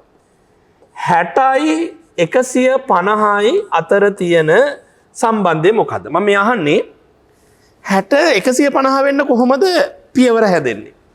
දැන් පුතේ 60ට තව 60ක් එකතු වෙන්න පුළුවන්. ඊට පස්සේ ඒ 60න් භාගයක් එකතු වෙන්න පුළුවන්. දැන් හරිනේ. ඒ කියන්නේ 60යි 60යි 120යිනේ. 120ට 30ක් එකතු වුණාම 150යිනේ. එහෙනම් ඔන්න බලන්න 6යි 6යි 12යි 12යි 3යි 15යි 150 හැදුනා. 60ට කීයද? 60ට 14යි 20යි. මේ 60ටත් 14යි 20යි. එහෙනම් 30ට එකෙන් භාගය 7යි 10යි. ඔන්න බලන්න ගත්ත විදිහ. මේක ලේසි ක්‍රමයක්. ඉක්මනින් කරන්න පුළුවන්. පැහැදිලි. මතක තියාගන්න පුතේ ක්‍රමය නම්බුකාර වුණාට වැඩක් නැහැ Tamanට පැහැදිලි නැත්තම්. ක්‍රමය මහා සංකීර්ණ විද්‍යාඥ ක්‍රමයක් වුණාට වැඩක් නැහැ Tamanට තේරෙන්නේ නැත්තම්. ඇයි මෙහෙම කරන්නේ? ඇයි මේ විදිහට ගන්නෙ? කියන එක Tamanට තේරෙන්නේ නැත්තම් වැඩක් නැහැ. කටු වැඩේ කියන්නේ Tamanට තේරෙන, Taman ගැටලුව निराකරණය කරගන්න, Tamanට නිශ්චිතව උත්තරයකට යන්න පුළුවන්, විශ්වාසයෙන් උත්තරයකට යන්න පුළුවන් ක්‍රමය. ඒ නිසා ඔන්න බලන්න දැන් පුතේ 60 150 වෙන පියවර අපි දැක්කා. 60ට තව 60ක් එකතු වුණා 120යි. ඊට පස්සේ 60න් භාගයක් එකතු වුණා 30ක් 150 හැදුනා. 60ට අපි දැන් දන්නවා සිමෙන්ති 14යි වැලි 20යි. තව 60ක් එකතු වුණා. සිමෙන්ති 14යි වැලි 20යි. ඊට පස්සේ 60න් භාගයක් එකතු වුණා 14න් භාගේ 7යි 20න් භාගේ 10යි. එකතු කරලා බලමුද? 4යි 4යි 8යි 8යි 7යි 15යි. 8යි 7යි 15න් 5 එකක් ඉතුරුයි. 1යි 1යි 2යි ඉතුරු 1යි 3යි 35යි. මෙතන බලන්න 20යි 20යි 40යි 40යි 10යි 50යි. හරි සරල ලැබුණා නේද? හරිම සරලව ලැබුණා. සිමෙන්ති තාච්චි 35යි වැලි තාච්චි 50යි. සිමෙන්ති තාච්චි 35යි වැලි තාච්චි 50යි. පිළිතුර පැහැදිලිද? ප්‍රශ්න අංක 27 සිමෙන්ති 35යි වැලි 50යි. සිමෙන්ති තාච්චි 35යි වැලි තාච්චි 50යි. ගත්ත හැටි දැක්ක නේද? හරි. ප්‍රශ්න අංක 27. ලකුණු බලන්න ගණන් හදාගෙන පුතාලා අවසානයේදී ලකුණු 2 2 4ක් ලැබෙනවා. අපි යනවා 28 වෙනි ප්‍රශ්නයට. පබළු 90කින් පබළු 20 බැගින් අමුණන පබළු මාල සෑදූ විට ඉතුරු වන පබළු ගණන කීයද? බලන්න 20 බැගින් ඒ කියන්නේ අපිට පුළුවන් මෙහෙම කරන්න. පබළු 90ක් තියෙනවා. 20 බැගින් තමයි බලන්න. ඒ කියන්නේ මේ 90 20 ඒවා කීයක් තියෙනවද? ඕනනම් අපිට බිඳුවර බිඳුවක් ඉවත් කරන්නත් පුළුවන්. 9ට දෙවරක් කීයද? දෙවරක් 4යි. දෙවරක් 4යි. 4 වරක් 2 8යි. ඉතුරු 1යි. ඒ කියන්නේ ඔන්න බලන්න අපට ලැබෙනවා පබළු 20 බැගින් මාල 4ක් හදන්න පුළුවන්. 4 වරක් 0යි 4 වරක් 2 8යි 80යි. තව පබළු කීයක් ඉතුරුද? තව පබළු 10ක් ඉතුරුයි. නේ? තව පබළු 10ක් ඉතුරුයි. අපෙන් අහන්නේ පබළු 90කින් පබළු 20 බැගින් අමුණන පබළු මාල සෑදූ විට ඉතුරු වන පබළු ගණන කීයද? පබළු 10යි. ඉතුරු වන පබළු 10යි. පැහැදිලිද? ප්‍රශ්න අංක 28 පිළිතුර 10යි කියන පිළිතුර. අපි යමු 29 වෙනි ප්‍රශ්නයට. හොඳයි. 29 වෙනි ප්‍රශ්නේ බලන්න. එකක මිල රුපියල් 45ක් වන අභ්‍යාස පොත් 4ක් මිලදී ගැනීමට අවශ්‍ය මුදල කීයද? මේක නිකන් අර කඳු පල්ලම් බහිමින් යනවා වගේ වැඩක් පුතේ. විභාගෙත් මේක තියෙනවා මේ රටාව. ටිකක් අපහසු දුෂ්කර වැඩ වැඩි ප්‍රශ්න අතරේ බොහොම සරල ගණිත කර්ම වලින් පිළිතුරු හොයාගන්න ප්‍රශ්නක් තියෙනවා. හැබැයි ඒකෙන් අදහස් කරන්නේ මේ අමාරු ප්‍රශ්න ගොඩකට පස්සේ ලීසි ප්‍රශ්නයක් දෙනවා කියන අදහස නෙමෙයි. ඇත්තටම මේ සරල ගණිත කර්ම අපි අමතක කරන්න හොඳ නැහැ. ඒවා හොඳට පුළුවන් වෙන්න ඕන. සමහර අයට ලොකු ගණන් හදන්න පුළුවන්. මේ වගේ පොඩි ඒවා වරද්ද ගන්නවා. ඒක හේතුවක් තමයි මේ හරි සරල දේ අපි කටු වැඩ නොකරන එක. හිතින් හදනවා. දැන් බලන්න එකක මිල 45යි අභ්‍යාස පොත් 4යි. ඒතර 45යි 4යි. 45යි 90යි 90යි 99 18යි 18 බිඳුවක් දැම්ම 180යි කියලා එහෙම හිතින් හදනවනේ. ඒක හොඳ තත්වයක්. හැබැයි පුතේ මේ වගේ තීරණාත්මක අවස්ථාවක හිතින් හදලා විතරක් ඉන්න එපා. ඉතින් මේ බලන්නකෝ හරි සරල වැඩක් නේ. 45යි 4යි. 4 වරක් 5 20යි දෙකක් ඉතුරුයි. 4 වරක් 5 20යි දෙකක් ඉතුරුයි. 4 වරක් 4 16යි දෙකයි 18යි. 180යි. අරකම තමයි ආවේ. ඒ වුණාට ඉතින් අපි දැනගන්න ඕනේ. එහෙනම් මුදල කීයද? රුපියල් 180යි 7 බිංදු. 7 නැහැ. ඒකට එහෙම ලියන්න ඕනේ. රුපියල් 180යි. ප්‍රශ්නාංක 29 පිළිතුර රුපියල් 180යි. අපි යමු ගණිත ප්‍රශ්නවල අන්තිම ප්‍රශ්නය ප්‍රශ්නාංක 30. මේ ප්‍රශ්නේ අපිට පුංචි වෙනසක් කරගන්නත් වෙනවා පුතේ. පෙට්‍රල් පොම්පයකින් මේ දවස්වල කවුරුත් වැඩිපුර කතා වෙන දේවල් පුතාලගේ තාත්තලා ගොඩක් සැලකිලිමත් වෙනවා මේවා ගැන. පෙට්‍රල් පොම්පයකින් මිනිත්තුවකදී පෙට්‍රල් ලීටර 7ක් නිකුත් වෙයි. පෙට්‍රල් ලීටරයක මිල රුපියල් 400ක් නම් රුපියල් 6400ක පෙට්‍රල් නිකුත් කිරීමට කොපමණ වේලාවක් ගත වේවිද? දැන් මෙතන එන්න ඕනි පුතේ ඇත්තටම 6400ක් නෙමෙයි රුපියල් 8400ක. පුතාලට ගැටලුවක් මතුවෙන්නත් ඇති කාලය නිශ්චිතව ගන්නකොට මතක තියාගන්න මේක වෙනස් කරලා දැන් අපි හදමු. පුතාලා හදපු ක්‍රමේ නිවැරදි නම් කිසි ගැටලුවක් නැහැ. ඒතර පිළිතුර විතරනේ වෙනස් වෙන්නේ දැන්. රුපියල් 8400ක පෙට්‍රල් නිකුත් කිරීමට කොපමණ වේලාවක් ගත වේද? අපි තොරතුරු ලියාගෙන බලමු. මිනිත්තු 1යි ලීටර 7යි. ලීටර 7යි. එහෙමනම් අපි බලනවා මේ ලීටර 7ක් කියන්නේ රුපියල් කීයක පෙට්‍රල්ද? මොකද මිනිත්තුවකදී ලීටර 7යි නම් මිනිත්තුවකදී කීයක පෙට්‍රල් නිකුත් වෙනවද? දැන් ලීටරයක් රුපියල් 400 නම් 400ටත් වැඩි දැන් මේ ගානට අනුව බලමු. ලීටර 7කට කොපමණ යනවද? 7 වරක් බිංදුවයි 7 වරක් බිංදුවයි 7 වරක් 4 28යි 2800ක්. ඒ කියන්නේ මිනිත්තුවකදී ලීටර 7ක් නිකුත් කරනවා කියනවා වගේම අපිට කියන්න පුළුවන් මිනිත්තුවකදී රුපියල් 2800ක පෙට්‍රල් නිකුත් කරනවා කියලා. තියෙන ගානට අනුව. දැන් එහෙමනම් අපෙන් අහන්නේ 8400ක. 8400ක කොහොමද? අපිට හොයන්න ඕන නම් මේකට තව 2800ක් එහෙම යන්නත් පුළුවන්. නමුත් අපිට දල වශයෙන් පේනවා මෙතන කතාව 3 වරක් බිංදුව බිංදුවයි 3 වරක් බිංදුව බිංදුවයි 3 වරක් 8 24න් 4යි දෙකක් ඉතුරුයි 3 වරක් 2 6යි 2යි 8යි 8400 අපිට ලැබෙනවා. දැක්කද 6400 නෙමෙයි පුතේ 8400. මම වැඩි කරේ 3ෙන්. ඒ කියන්නේ මිනිත්තු 3ක් නේද? පිළිතුර මිනිත්තු 3යි. පිළිතුර මිනිත්තු 3යි. පැහැදිලිද? මිනිත්තු 3ක් යනවා රුපියල් 8400ක පෙට්‍රල් නිකුත් කරන්න. 6400ට හෙව්වනම් අපට මිනිත්තු සහ තත්පර ගණන් වලින් හොයන්න වෙන්නේ. නමුත් මෙතන ඇත්තරම ගණිත ගැටලුව නිර්මාණය කරද්දී අදහස් කරපු ගාන තමයි රුපියල් 8400. එතකොට දැන් මේ වගේව තමයි දෙන්නේ. තත්පර ගණන් වලට කැඩිලා යන්න දෙන්නේ නැහැ. ප්‍රශ්නාංක 30. හොඳයි අපි ඊළඟට යොමු වෙනවා පරිසරය ප්‍රශ්නවලට. ඔන්න බලන්න අංක 31 සිට 56 තෙක් ප්‍රශ්න සඳහා නිවැරදි පිළිතුර තෝරා ඊට යටින් ඉරක් අඳින්න. මේ ඉරි අඳින පිළිතුරු වලදී අපි නැවත මතක් කරනවා අපි සැලකිලිමත් වෙන්න ඕනි පුතේ අඳින ඉර ලස්සනට පිළිවෙලට ක්‍රමානුකූලව નિયમિત පරිදි අඳින්න. මේක ඉතා වැදගත්.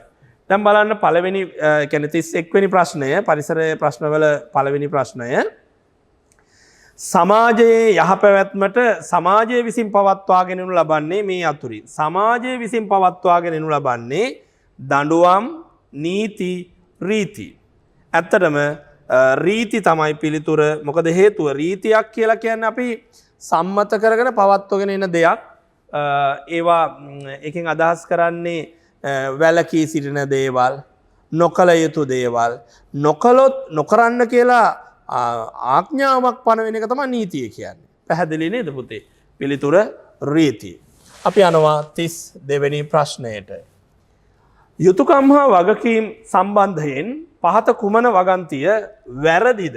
පහත කුමන වගන්තිය වැරදිද? බලමු. ගේ දොර පිරිසිදු කිරීමට සහාය දැක්වීම දරුවන්ගේ යුතුයකමකි. ඒක වැරදිද හරිද? ඒක හරි. අයිතිවාසිකම් ලැබීමට නම් යුතුයකම් ඉටු කළ යුතුය. අනිවාර්යයෙන්ම අයිතිවාසිකම් ගැන තමයි බොහෝ දෙනා කතා වෙන්නේ. හැබැයි යුතුයකම් ගැන හිතන්නේ නැතුව එහෙම බෑ පුතේ. යුතුයකම් ඉටු නොකර අපට අයිතිවාසිකම් ගැන කතා කරන්න බෑ. එහෙනම් ඔන්න අයිතිවාසිකම් ලැබීමට නම් යුතුයකම් ඉටු කළ යුතුයි. ඒකත් ඇත්ත. පාසලෙන් ලැබෙන පෙළපොත් ආරක්ෂා කිරීම දෙමව්පියන්ගේ යුතුයකමකි. ඇත්ත තමයිනේ. ගෙදර තියෙන තත්ත්වය අනුව ඇත්ත තමයි. ඒ වුණාට මේ පාසලෙන් ලැබෙන, ඒක ඇත්තටම අපිට මේක රජයෙන් ලබා දෙන්නේ. රජයෙන් අපට නොමිලේ ලබා දෙන මේ පෙළපොත් හොඳින් පරිශීලනය කරන එක, ඒවා ආරක්ෂා කරගන්න එක අපේ වගකීමක්, අපේ යුතුයකමක්, අපෙන් රටට ඉටු විය යුතු යුතුයකමක්. මොකද රටේ පොදු ජනතාවගේ මුදල් වලින් තමයි මේ පොත් මුද්‍රණය කරලා ඒ වියහියදම් දරලා අපට ලබා දෙන්නේ. එහෙනම් පිළිතුර පාසලෙන් ලැබෙන පෙළපොත් ආරක්ෂා කිරීම දෙමව්පියන්ගේ යුතුයකමක් කියන එක වැරදි. ඒ වගන්තිය වැරදි එකක්. අපි තෝරන්නේ එතන වැරදි එක. 32 පිළිතුර අංක 3. අපි යනවා 33 වෙනි ප්‍රශ්නයට. හිරු දෙවියන් පිදීම. හිරු දෙවියන් පිදීම චාරිත්‍රයක් ලෙස පවතින උත්සවය වන්නේ මේ අතරින් කුමක්ද? රාමසාන්, නත්තල්, තයිපොංගල්. තයිපොංගල් අල්ලා යන්නේ පිළිතුර තයිපොංගල්. ජනවාරි මාසේ අලුත් සහල් මංගල්‍යය පවත්වන ආකාරයට අස්වනු වලින් දෙවියන් පිදීම, හිරු දෙවියන් පිදීම, ගොවිතැනට උදව් වෙන සතුන්ට කළ ගුණ දැක්වීම, ඔය වගේ දේවල් තමයි මේ තයිපොංගල් උත්සවයෙන් කෙරෙන්නේ. හින්දු බැතිමතුන් තමයි මේ උත්සවය සමරන්නේ. ඒකත් බලන්න. මේ වගේ ප්‍රශ්නවලදී පුතාලාගේ මතකය වහාම දිවෙන්න ඕන. රාමසාන් ඉස්ලාම් ආගම නේද? ඔය වගේ තොරතුරු හොයන්න. මුස්ලිම් ජාතිකයන්. නත්තල් කතෝලික ආගම. බොහෝ විට බර්ග ජනයා. නමුත් කතෝලික ආගම වැළඳගත් හෝ උපතින් කතෝලික වුණු සිංහල ද්‍රවිඩ අය ඕන තරම් ඉන්න පුළුවන්. තයිපොංගල් හින්දු ආගම දෙමළ ජනයා. මේ වගේ පුළුවන් වෙන. රාමසාන් මොන කාලෙද? නත්තල් මොන කාලෙද? තයිපොංගල් මොන කාලෙද? හදා ගන්න ඕන. ප්‍රශ්නාංක 33 පිළිතුර අංක 3. අපි යමු 34 වෙනි ප්‍රශ්නයට. කස්තුරි. කස්තුරු නෙමෙයි පුතේ. පුතාගේ ප්‍රශ්න පත්‍රයේ මුද්‍රණය වෙලා ඇති නියම විදිහට කස්තුරි ලබා දෙනවා යයි කියන්නේ මේ අතරින් කුමන සතාද? ඇතා, මුවා, ගවයා. බලන්න. කස්තුරි ලබා දෙන්නේ කවුද? ගවයා. සමා වෙන්න. කස්තුරි ලබා දෙන්නේ මුවා. ගවයා ලබා දෙනවා ගෝරෝචන. කස්තුරි ලබා දෙන්නේ මුවා. ගවයා ලබා දෙනවා ගෝරෝචන. නේද? ප්‍රශ්නාංක 34 පිළිතුරු අංක 2 මුවා.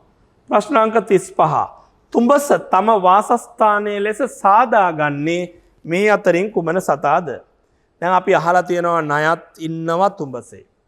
කුඹලා නම් කුඹල් ගෙයක් හදාගන්නවා ඔය උළු අහුවල එහෙම. වේයා එයත් ඉන්නේ තුඹසේ. එතකොට කො බලන්න පිළිතුරු අංක 1 ණයා කියලා තෝරපු අය. එමෙ හිතෙන්න පුළුවන්. මොකද තුඹසක තමයි ණයා ඉන්නේ. වැදගත් වෙන්නේ ප්‍රශ්නේ මෙන්න මේ වචනේ තීරණාත්මකයි. දැන් සාදා ගන්නා යොදා ගන්නා ලොකු තේරුම් දෙකක්. තුඹස තම වාසස්ථානයේ ලෙස සාදා ගන්නේ මේ අතරින් කුමන සතාද? පිළිතුරු අංක 3 වේයා. වේයා තමයි තුඹස බඳින්නේ. ණයා ඒකේ ඉන්නවා. ඒක වෙනම දෙයක්. හැබැයි ණයා මේ පස් වැලි ඒව අරගෙන ගිහිල්ලා අලවලා මොනවා හරි කරලා තුඹස හදන්නේ නැහැ. ඇත්තරම ණයා තුඹසේ ඉන්නවා. වේයා තමයි හදන්නේ. පිළිතුරු අංක 3 වේයා 35 3. අපි යමු 36 වෙනි ප්‍රශ්නයට. තම අභිමානයේ නැතිව ගොස් පිරිස ඉදිරියේ අපහසුතාවට පත්වන චර්යාවකි. අපි දන්නවා මේ යටහත් චර්යා, සහනශීලී චර්යා සහ ආක්‍රමණශීලී චර්යා අපේ ජීවිතේ පැවැත්ම අපට තීරණය කරන්න තියෙන දෙයක්. ඉතින් වඩා යහපත් සාර්ථක පැවැත්මකදී අපි ඇත්තටම සහනශීලී චර්යා තමයි තෝරගන්න ඕන.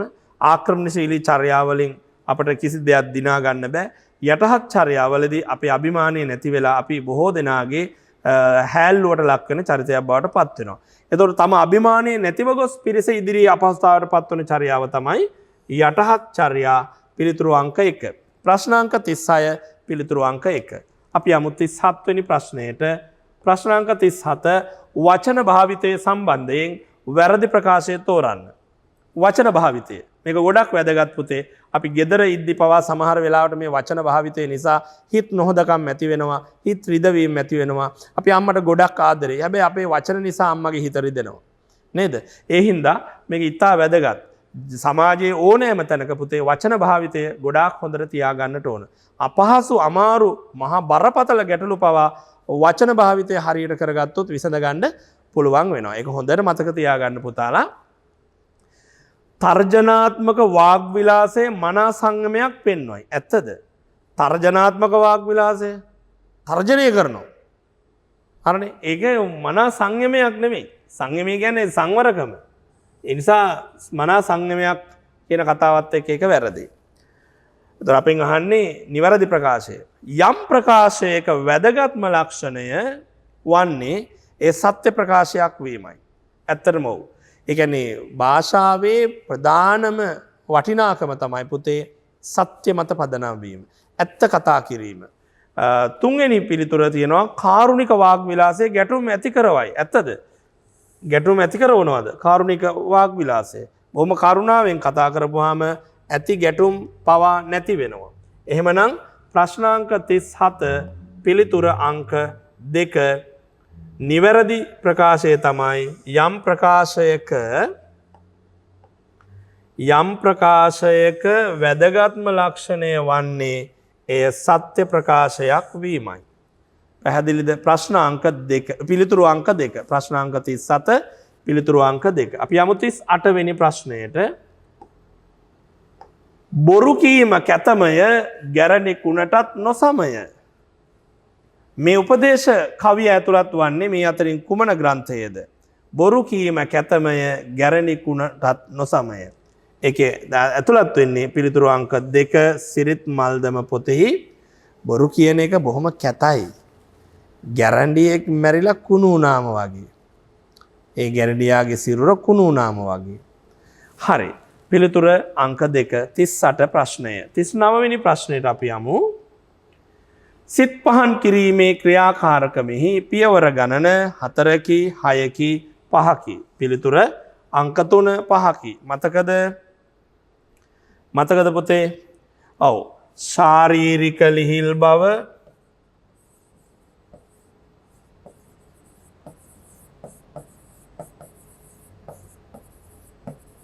එක. එහෙමම මානසික ලිහිල් බව,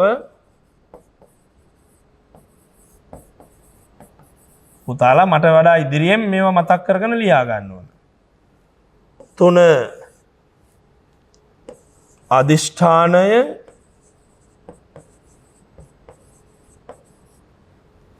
4 ප්‍රාර්ථනාව,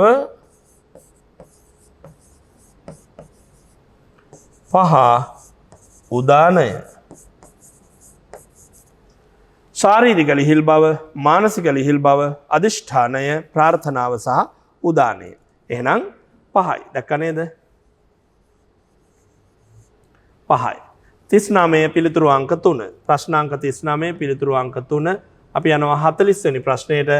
පානය කිරීමට පානය කිරීම හැකිතාක් අවම කළ යුතු පානයකි. අඩු කරන්න පුළුවන් තරම් අඩු කරන්න පැණි පානීය ජලය දෙහි බීම. හැකිතාක් අඩු කරන්න ඕන පැණි බීම නේද? පැණි බීම අඩු කරන්න ඕන පානීය ජලය. ඒ කියන්නේ අපි පිරිසුදු වතුර බොන්න, දෙහි බීම බොන්න. ඒක ගොඩාක් බොන්න බෑ. හැබැයි හැකිතාක් අවම කරන්න කියලා දෙයක් නැහැ.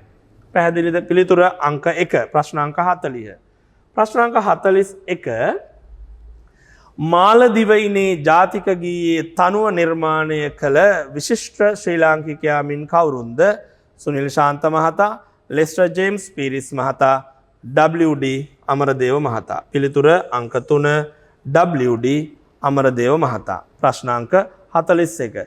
දැන් ශ්‍රී ලංකා නාමයේ විශිෂ්ටත්වයට පත් කරපු මේ තුන් දෙනාම ශ්‍රී ලංකාවේ නාමයේ විශිෂ්ටත්වයට පත් කරපු විශිෂ්ට ශ්‍රී ලාංකිකයන් තිදෙනෙක් මේ ඉන්නේ. ඉතින් මේ අතරින් පිළිතුර පැහැදිලියි. ප්‍රශ්නාංක 41 පිළිතුර අංක 3. අපි යමු 42 වෙනි ප්‍රශ්නයට පුතේ. අපේ රටේ රාජ්‍ය ලාංඡනයේ ඇති වී කරල් මගින් නිරූපණය වන්නේ ධාර්මික පැවැත්ම, සෞභාග්‍ය හා පරිපූර්ණ බව, ස්වයං පෝෂිත බව. වී කරල් මගින් ප්‍රකාශ වෙන්නේ ස්වයං පෝෂිත බව. පැහැදිලිද? ස්වයං පෝෂිත බව. ප්‍රශ්නාංක 42 පිළිතුරු අංක 3. 43 වෙනි ප්‍රශ්නය. දැන් ඒත් එක්කම රාජ්‍ය ලාංඡනයේ තොරතුරු එක් එක් අංගවල අර්ථකථන මතක තියාගන්න. දැන් මම හිතනවා සමහර ඒවා නැවත නැවත කියන්න ඕනේ නැහැ කියලා. බෞද්ධ හෝ දේවාල පෙරහැරක ආරම්භක අංගය වන්නේ කප් සිටුවීම, දිය කැපීම, මුල්ගල් තැබීම. මුල්ගල් තැබීම නම් ගෙයක් ගොඩනැගිල්ලක් හදනකොටනේ. කප් සිටුවීම, දිය කැපීම. කප් සිටුවීම තමයි පෙරහැරක මුල් අංගය. දිය කැපීමේ මංගල්‍ය තමයි පෙරහැරක අන්තිම අංගය. පිළිතුර අංක 1 කප් සිටුවීම. කප් සිටුවීම. කප් සිටුවීමේ මංගල්‍ය ගැන හොයලා බලන්න පුතාලා. පිළිතුර අංක 1. ප්‍රශ්නාංක 43. 44 නිදහස් ශ්‍රී ලංකාවේ ප්‍රථම අගමැතිවරයා කවුද? ඒ වගේ ප්‍රශ්නත් එනවා. පිළිතුර අංක 2 DS සේනානායක මහතා. DS සේනානායක මහතා. පිළිතුර අංක 2 DS සේනානායක මහතා. ප්‍රශ්න අංක 45. ගොඩනැගිල්ලක් ඉදිකිරීම සඳහා අවසර ලබා ගැනීමට යා යුතු ආයතනය වන්නේ මේ අතරින් ප්‍රාදේශීය ලේකම් කාර්යාලයට, ග්‍රාම නිලධාරී කාර්යාලයට, ප්‍රාදේශීය සභාවට හෝ නගර සභාවට. ඔව් දැන් සාමාන්‍යයෙන් ගොඩනැගිල්ලක් හදද්දී ඒක අනුමත කරගන්න අවසර ලබා ගන්න ඕන ප්‍රාදේශීය සභාවෙන්. දැන් ඇතැම් වෙලාවට සමහර ප්‍රදේශවල ප්‍රාදේශීය සභාවක් නෙමෙයි තියෙන නගර සභාවක්.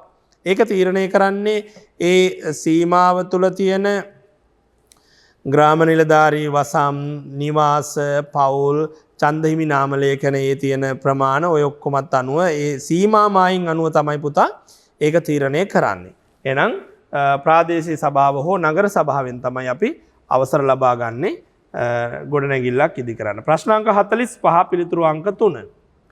ප්‍රශ්නාංක 46 සතුන් මගින් බීජ ව්‍යාප්තිය සිදුවන ශාක පමණක් ඇතුළත් පිළිතුර වන්නේ.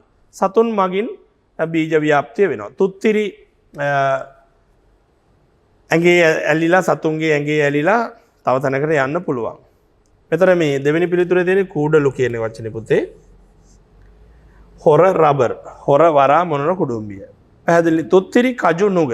තුත්තිරි සතුන්ගේ ඇඟේ ඇලිලා යනවා. කජු සත්තු කාලා ගිහිල්ලා තව තැනක දාන්න පුළුවන්. නුග ඒත් එහෙමයි.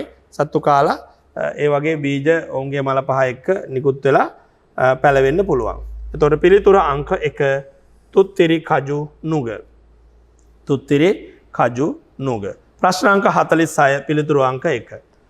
47 වෙනි ප්‍රශ්නයට යමු අපි. රූපයෙන් දැක්වෙන ශාකය අයත් වන්නේ කුමන පරිසරයකටද? මේ රූපයේ දැක්වෙන ශාකය මොකද්ද? පුතාලට පේනවා පතොක් ශාකයක් තියෙන්නේ. පතොක් ශාකයක තියෙන විශේෂත්වය තමයි පුතේ පොළවේ ඈත ඇතුලේ තියෙන අන්තිම දිය බිඳු පවා අමාරුවෙන් උරා ගන්න පුළුවන්. පතොක් ගහ සාමාන්‍ය මේ පුතාලට පේනවා පතොක් කටු තියෙනවා. මේවා බොහොම විසකුරුයි. ඒවා ඇනුනහම පැසවලා තුවාල වෙලා ටිකක් දරුණු තත්ත්වයට පවපත් වෙන්න පුළුවන්. ඒ නිසාම ලස්සන කවියක් තියෙනවා මතකද? හතු පිපෙන පොළොවේ කටුපිල පතොක් පැලවේ. ගෑ උනත් වනවේ එයම කෙනෙකුගේ දුකට මුල වේ. ඒක සමාජයේ ස්වභාවය තමයි එකෙන් කියන්නේ. බොහෝම හොඳ මිනිස්සු ඉන්නවා වගේම නරක දුර්ජන මිනිස්සුත් ඉන්නවා. එයාලා ඉතින් ඇසුරු කරත් අපිත් යම් යම් ආකාරයේ ප්‍රශ්න ගැටලු වලට මුහුණ දෙන්න වෙනවා අපටත්. ඉතින් පතොක් කටු විසයි. හැබැයි පතොක් ගහෙන් අපට ආදර්ශයක්, ජීවිතේට පාඩමක් ගන්න පුළුවන්. අපිට කවුරුවත් පුතේ අපට අවශ්‍ය දේවල් ළඟට ගෙනත් දෙන්නේ නැහැ. දැන් මේ කාලේ අපට හොඳට තේරෙනවා ජීවිතේ මොනතරම් දුෂ්කරද.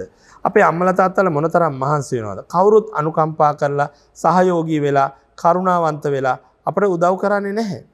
ඒවා අපි බොහොම දුකසේ හරි හම්බ කරගන්න ඕනේ. දෙමව්පියෝ අපේ අවශ්‍යතා සපුරන්න මොන තරම් දුක් විඳිනවද කියලා බලන්න පුතේ. කවුරුත් ළඟට ගෙනත් දෙන්නේ. ඉතින් පතොක් ශාකයත් එහෙම තමයි. කවුරුවත් වතුර බින්දුවක්වත් නොදාන බොහෝම වියලි කර්කශ කටුක පරිසරයක වුණත් පතොක් ගහ නොසැලී වැඩෙනවා. ඇයි? එයා කවුරුවත් Tamanට වතුර දානකම් බලාගෙන ඉන්නේ නෑ පුතේ. එයා පොළොව ඇතුලේ වතුර හොයාගෙන යනවා. ඒ වතුර එයා කොහොම හරි උරා ගන්නවා. ඒ ලබා ගන්න වතුර කෙසේ හෝ Tamanගේ පැවැත්මට රඳවා තබා ගන්නවා. එතකොට අපිත් ඒක තේරුම් ගන්න ඕනේ ජීවිතේ අපට කිසි දෙයක් කවුරුත් ළඟට ගෙනත් දෙන්නේ නැහැ. අපි හොයා ගන්න ඕන. හොයාගෙන යන්න ඕන. ඒ වෙනුවෙන් කැප වෙන්න ඕනේ. දුෂ්කරතාවලට මුහුණ දෙන්න ඕන. ඒ අතරේ අපි අපිට මේ ඕන කරන දේවල් හොයාගෙන ඒවා අපි සුරක්ෂිතව තියාගෙන ප්‍රයෝජන ගන්න ඕන. එතකොට මේ පතොක් ශාකයේ අයිති වෙන්නේ පුතේ වියලි පරිසරයකට. වියලි පරිසරයකට. ප්‍රශ්න අංක 47 පිළිතුරු අංක 1. අපි යනවා 48 වෙනි ප්‍රශ්නයට. ශ්‍රී ලංකාවේ එක දේශික ශාකයක් නොවන ශාකයක නමක් දැක්වෙන පිළිතුර තෝරන්න. හිම්බෝවිටියා බිංකොහොඹ. හොර ගොඩපර. තොටිල ඔලින්ද. පිළිතුරු අංක 3 ඔලින්ද. තොටිල ඔලින්ද. හරි නේද? ප්‍රශ්න අංක 48 පිළිතුරු අංක 3. ප්‍රශ්න අංක 49 ජලයේ සහ ගොඩබිම වාසය කරන ජීවන චක්‍රයක් සහිත සත්ව කාණ්ඩයක් වන්නේ. මතකනේ ජීවන චක්‍රය එයාගේ මුල් අවස්ථාවක් තියෙනවා, ඊළඟ වර්ධන අවස්ථාවක් තියෙනවා, ඊළඟ වර්ධනීය අවස්ථාවක් තියෙනවා. ඔන්න ඔහොම සමානතාව වර්ධනීය අවස්ථාවක් තියෙන. එහෙම වර්ධනීය අවස්ථා තියෙනවා ජීවන චක්‍රයක් තියෙන සත්තු. හරි. මත්ස්‍යයින්, උරගයින්, උභයජීවීන්. බලන්න මත්ස්‍යයින්, උරගයින්, උභයජීවීන්. පිළිතුර අංක 3 උභයජීවීන්. උභයජීවීන්ට ජීවන චක්‍රයක් තියෙනවා. පැහැදිලිද? හරි. ප්‍රශ්නාංක 50. සර්ව භක්ෂක සතුන් පමණක් දැක්වෙන පිළිතුර වන්නේ. සර්ව භක්ෂකයි. ගවයා ශාක භක්ෂකයි. පිළිතුර අතාරින්න. බත්කූරා රාජලියා ඉත්තෑවා. බත්කූරා රාජලියා මාංශ භක්ෂකයි. මොනරා කපුටා බලලා. මොනරා කපුටා බලලා සර්ව භක්ෂකයි. නේ? මොනරු මේ පුංචි කෘමි සත්තු පණුවන් එහෙම හොයාගෙන කනවා. කුකුලා වගේමයි. ඊට අමතරව ධාන්‍ය වර්ග කනවා. කපුටා අපි දන්නවා නොකන දෙයක් නැහැ. බලලා අපේ ගෙදර දෙන බතුත් කනවා. හැබැයි සත්තු අල්ලගෙන මසුත් කනවා. එහෙනම් පිළිතුරු අංක 3 මොනරා කපුටා බලලා. ප්‍රශ්න අංක 50 පිළිතුරු අංක 3. ප්‍රශ්න අංක 51 පොදුවේ භාවිත කළ නොහැකි උපකරණයක් වන්නේ. කොස්ස පිහිය පුළුවන් කොස්ස එහෙම අල්ලන්නේ මේක අම්මට විතරක් අයිති උපකරණයක් නෙමෙයි. දැන් ගොඩක් ගෙවල් වල හිතන්නේ එහෙම තමයි. කොස්ස ඉදල ඒවා අම්මට පමණක් අයිති. නේ? අපි කාටවත් ඒවා අයිති නෑ. එහෙම හිතන්නේ. ඒවා අපිට පාවිච්චි කරන්න පුළුවන්. අපිත් අතු ගෑවොත් අතු ගෑවෙනවා. ඒ නිසා අම්මට තාත්තට උදව් කරන්න. නමුත් මේ පොදුවේ භාවිත කරන්න බෑ දත් බුරුසුව. නේද? දැන් තමන්ගේ බුරුසුවේ වෙන කවුරුත් දත් මන්දිනවද? වෙන කාගේ හරි බුරුසුවකින් අපි මන්දිනවද? නෑනේ. එහෙනම් පිළිතුරු අංක 1 දත් බුරුසුව 51 ප්‍රශ්නය පිළිතුරු අංක 1. ප්‍රශ්න අංක 52 බලන්න විදුලිය උත්පාදනය කිරීමට යොදා නොගන්නේ. ජල විදුලිය අපි දන්නවා ජල විදුලි බලාගාර තියෙනවා. ගල් අඟුරු විදුලි බලාගාර තියෙනවා. ලංකාවේ නොරොච්චෝලේ විදුලි බලාගාරය. වීදුරු වලින් විදුලිය නිපදවනවා කියලා අපි කතා කරන්නේ නැහැ. පිළිතුරු අංක 3 ප්‍රශ්න අංක 52 පිළිතුරු අංක 3. ප්‍රශ්න අංක 53 කෙනෙකු විජලන තත්ත්වයට පත් වූ විට ඇතිවිය හැකි ලක්ෂණයක් නොවන්නේ. කෙනෙකු විජලන තත්ත්වයට පත් වූ විට. විජලනය කියන්නේ ශරීරයේ තියෙන ජලය ජල මට්ටම අඩු වෙලා යනවා. අපිට එක දිගට වමන යනවා නම් එහෙම නැතිනම් අපිට අපි හිතුවොත් බඩේලිය යනවා කියලා අපි කියන්නේ. බඩේලිය යනවා නම් එතකොට වෙන්නේ ශරීරයේ තියෙන ජල මට්ටම අඩු වෙලා යනවා. ඉතින් ඒතකොට විජලනයට පත් වෙනවා. ඒක මාරාන්තික තත්ත්වයක්. එතකොට කෙනෙකු විජලන තත්ත්වයට පත් වූ විට ඇතිවිය හැකි ලක්ෂණයක් නොවන්නේ. සම වියලීම හා රැලි වැටීම, සම මතුපිට රතු ලප ඇතිවීම, දෙතොල් වියලීම, සම මතුපිට රතු ලප ඇතිවීම. එච්චර දෙයක් වෙනකන් ඉන්නේ. අපි මේකට බෙහෙතක් නොකළොත් එහෙම අපි මිය යනවා. පිළිතුරු අංක 2. ප්‍රශ්න අංක 53. ප්‍රශ්න අංක 54 ගුණාත්මක බවින් ඉහළ ආහාරයක ලක්ෂණයක් නොවන්නේ. වැදගත් දේ ලක්ෂණයක් නොවන්නේ. ගුණාත්මක බවින් ඉහළ ආහාරයක. කෘත්‍රිම රසකාරක නොමැතිවීම. ඒක අනිවාර්යයි. කියන්නේ ගුණාත්මක බවින් ඉහළ ආහාරයක කෘත්‍රිම රසකාරක නැහැ. ඒක හොඳයි. අධික ලෙස පෘෂ්ඨය හා මේදය අඩංගු වීම. කෘත්‍රිම වර්ණක ඇතුළත් නොවීම. එනම් පිළිතුර පැහැදිලි. ගුණාත්මක බවින් ඉහළ ආහාරයක අධික ලෙස පිෂ්ඨය හෝ මේදය අඩංගු වෙන්නේ නැහැ. ඒවා අවශ්‍ය ප්‍රමාණයට පමණයි තියෙන්නේ. ප්‍රශ්න අංක 54 පිළිතුරු අංක 2. හරිද? අපි යමු 55 වෙනි ප්‍රශ්නයට. හිරු එළියෙන් ලැබෙන විටමිනය වන්නේ vitamin A, vitamin D, vitamin E. පිළිතුර අංක 2 විටමින් D. දැන් හොයන්න ඉතින් විටමින් A අඩංගු මොන වගේද? විටමින් D අඩංගු මොනවද? විටමින් E අඩංගු මොනවද? මෙතන නැති B, C නේද? K vitamin. එතකොට අඩංගු ආහාර හොයන්න. අඩංගු ආහාර හෝ අඩංගු කොහෙද මොන වගේද අඩංගු වෙන්නේ? ඒ විතරක් නෙමෙයි. ඊළඟට හොයන්න බලන්න. ඊළඟට හොයන්න ඌනතාව නිසා. ඌනතාව නිසා ඇතිවෙන තත්වයන්. මේවත් මෙහි සඳහන් නොයි. විටමින් A ඌනතාව නිසා මොනවද ඇතිවෙන තත්වයන්? ඒවා තමයි පුතේ මේ ප්‍රශ්න වලින් අලුත් පාරවල් හදා ගන්නවා කියන්නේ. එහෙම නැත්නම් බණ අහනවා වගේ මේ පිළිතුරු ටික දිහා බලාගෙන හරි වැරදි දාගෙන ලකුණු අරගෙන ඉන්න එක නෙමෙයි. ප්‍රශ්න අංක 55 පිළිතුරු අංක 2. ප්‍රශ්න අංක 56ට අපි යනවා. ක්ලාන්ත වූ අයෙකුට වඩාත්ම සුදුසු ප්‍රථමාධාරය වන්නේ. ක්ලාන්ත වූ කෙනෙකුට හිස ඍජුව තිබෙනසේ වාඩි කරවා පවන් සැලීම, සීනි සහිත පානයක් බීමට දීම, හිස පහළට හරවා වාතාශ්‍රය ලබා දීම. ඔව් ඇත්තටම ක්ලාන්ත වූ කෙනෙකුට හිස පහළට හරවා මොළයට හොඳට අවශ්‍ය ලේ ගමනාගමනය යන්න ඕන. ඒ නිසා ස්නායු හොඳින් වැඩ කරන්න ඕන. පිළිතුරු අංක 3 හිස පහළට හරවා වාතාශ්‍රය ලබා දීම. කරන්නම දෙයක් නැත්නම් අපි පුටුවක වගේ ඉන්නවනම් හොඳම දේ පාත් වෙලා ඔළුව පහතට තියාගෙන ඉන්න එක. පුළුවන් නම්. නමුත් ක්ලාන්ත වුණාම අපිට ඒක හිතලා කරන්න බෑ. ළඟපාත ඉන්න අය සුදුසු පරිදි අපිව හාන්සි කරවලා හරි හිස පහතට හිටනසේ අපට වාතාශ්‍රය ලබා දෙනවා. එක්ක පවන් සලනවා මොනවා හරි. හරි. ඔන්න ප්‍රශ්න අංක 56. අපි යනවා දැන් 57 වෙනි ප්‍රශ්නයට. එතන තියෙන වෙන වැඩක්. පහත රූප හඳුනාගෙන නම් කරන්න. දැක්කද මේක මොකද්ද? පහත රූප හඳුනාගෙන නම් කරන්න. මේ වඩු කර්මාන්තයේදී භාවිත කරන වරක්කලය කියන උපකරණය. වරක්කලය. මේ දැන් ඔය නියනෙන් ලීයක උළුවස්සක වගේ තව් විද ගන්න ඒ වගේ තැනක කඩතොලු කපන්න ඕනහම ඒක ලකුණු කරගන්න තියෙන උපකරණය තමයි වරක්කලය. මේ ලී දඬු දෙක එහෙම මෙහෙ කරන්න පුළුවන්. එළියට යවන්න ඇතුළට ගන්න. ඒ වගේම තමයි මෙහි මේ විදියට තියෙන ඇන තියෙනවා. ඒ ඇන තමයි උළුවස්ස දිගේ හරි අර ලී දඬ දිගේ ඇදගෙන යන්නේ. එතකොට ඒ ඇනෙන් සීරිලා ඉරක් වදිනවා. ඒ මත තමයි ඊළඟට කඩතොලු කපන්නේ. එතකොට මේ තියෙන්නේ වරක්කලය. ප්‍රශ්න අංක 57. 58 මේ තියෙන්නේ නියන. නියන. ඒකත් වඩු උපකරණයක්. 59 මේ තියෙන්නේ අඬු මිටිය.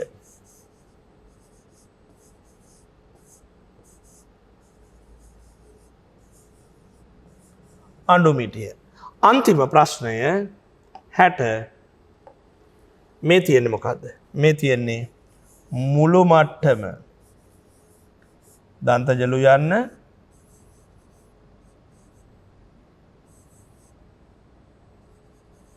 මුළු මට්ටම. පැහැදිලිද?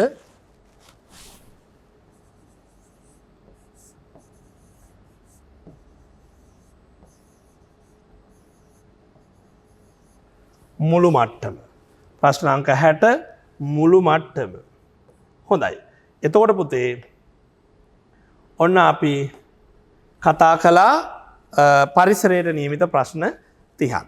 දැන් ගිය සතියේ අපි කතා කරපු ප්‍රශ්න අද කතා කරපු ප්‍රශ්න මේ ඔක්කොමත් එක්ක VFM හරිපුදුම ඉස්කෝලේ VFM රේඩියෝ YouTube නාලිකාවෙන් පුතාලට එකතු වෙන ශිෂ්‍යත්ව සම්මන්ත්‍රණයේ දෙවැනි ප්‍රශ්න පත්‍ර කට්ටලයේ දෙවැනි පත්‍රය අවසන්. එතකොට දැන් පුතාලට මේ ප්‍රශ්න පත්‍ර කට්ටල දෙක හරහා ලබාගත් ලකුණුත් එක්ක හොඳ අදහසක් තියෙනවා. ඒ තමයි අපි ඉන්නේ මොන තැනද? ජීවිතේ හොඳට මතක තියාගන්න. අපි ඉදිරි පියවරක් තබනවා නම් මුල්ම දේ තමයි අපි ඉන්නේ කොතනද? මම ඉන්නේ මොන මට්ටමකද? මම ඉන්නේ මොන තත්වයකද? ඒක හැම වෙලාවෙම මතක තියාගන්න. ඒක දෙමව්පියන්ටත් වැඩිහිටියන්ටත් කාටත් වැදගත් දෙයක්. ව්‍යාපාරයක් කළත් එහෙමයි. එහෙම නැතුව මේ වගේ ඉගෙනුම් වැඩක් කළත් විභාගයකට සූදානම් වුණත් මොන දේ කළත් පුතේ ඊටාම වැදගත් දෙයක් තමයි යමක් කරන්නට පෙර අපි ඉන්නේ කොතැනකද මොන මට්ටමේද අපි ඉන්නේ කියලා හඳුනා ගන්න එක. මම හිතනවා දැන් දූල පුතාලා තමන් ඉන්න මට්ටම හඳුනා ගන්නට ඇති. ඒ වගේම තමයි අද සම්මන්ත්‍රණයේ අවසන් වීමට පෙර පුතාලට මතක් කරන්න ඕනේ ඊටාම වැදගත් පණිවිඩයක් තියෙනවා. ඒ තමයි ලබන සඳුදා සිට පුතාලට දැන් මේ අපි සතිපතා සම්මන්ත්‍රණයක්නේ පවත්වන්නේ. මේක මීටත් වඩා ගුණාත්මක සහ ප්‍රයෝජනවත්ව පුතාලට බොහොම හොඳින් ඉගෙනුමට අදාළ උදව් ලබා ගන්නට උපකාර ලබා ගන්න ශක්තිය ලබා ගන්නට VFM රේඩියෝ YouTube නාලිකාව හරහා දිනකට මිනිත්තු 10ක 15ක වගේ පොඩි වෙලාවක ඊටාම වටින විෂය කාරණාවක් කතා කරන YouTube පාඩම් මාලාවක් ආරම්භ වෙනවා. විනාඩි 10යි 15යි අපිට පුංචි වෙලාවක් තුල ඒක ඉවර කරන්න පුළුවන්. අම්මා තමහර වෙලාවට Tamanට බත් කවන වෙලාවේ හරි එහෙම නැත්නම් මොනවා හරි වැඩක් කරන වෙලාවේ හරි අපිට මේක පාඩම නරඹන්න පුළුවන්. ඒ නිසා විභාගයට ඊටාම වැදගත් පුංචි කාරණා එකින් එක එකතු කරලා දිනකට මිනිත්තු 10ක 15ක පොඩි පාඩමකින් ලොකු දැනුමක් ලබා ගන්න අලුත් පාඩම් මාලාවක් ආරම්භ වෙනවා. VFM රේඩියෝ YouTube නාලිකාව subscribe කරලා තියාගන්න. දන්න කියන අයටත් කියන්න පුතාලත් ලබන සඳුදා ඉඳලා සූදානමින් ඉන්න. අපි ඒ පාඩම් මාලාවේදීත් මුණ ගැහිමු. සුපුරුදු පරිදි උදෑසන පාඩම් මාලාවට එකතු වෙන්න. අපි එතනදිත් විභාගයට අවශ්‍ය බොහෝ දේ කතා කරනවා. එහෙමනම් බොහොමත්ම ස්තුතියි අදත් අපිත් එක්ක එකතු වුණාට. ඒ වගේම තමයි දෙමව්පියන්ගේ පැත්තෙන් දූල පුතාලගේ පැත්තෙන් මාත් ඉඳගෙන VFM නාලිකාවට කාර්ය මණ්ඩලයට ස්තුතිවන්ත වෙනවා ඉගෙන ගන්නට අවශ්‍ය මේ මංපෙත් අපට විවර කරලා දෙනවට. එහෙමනම් හැම දිනාටම නිදුක් නිරෝගී බව ප්‍රාර්ථනා කරනවා. මතුවී තිබෙන ගැටලු දුෂ්කරතා කම්කටොළු බාධක ජය ගන්නට අවශ්‍ය පරිසරයේ පසුබිම සැකසේවා කියලා ප්‍රාර්ථනා කරනවා. අපි මීළඟ පාඩමේදී මුණ ගැහෙමු. හැම දිනාටම ජයෙන් ජයම වේවා. අයිබෝවන්.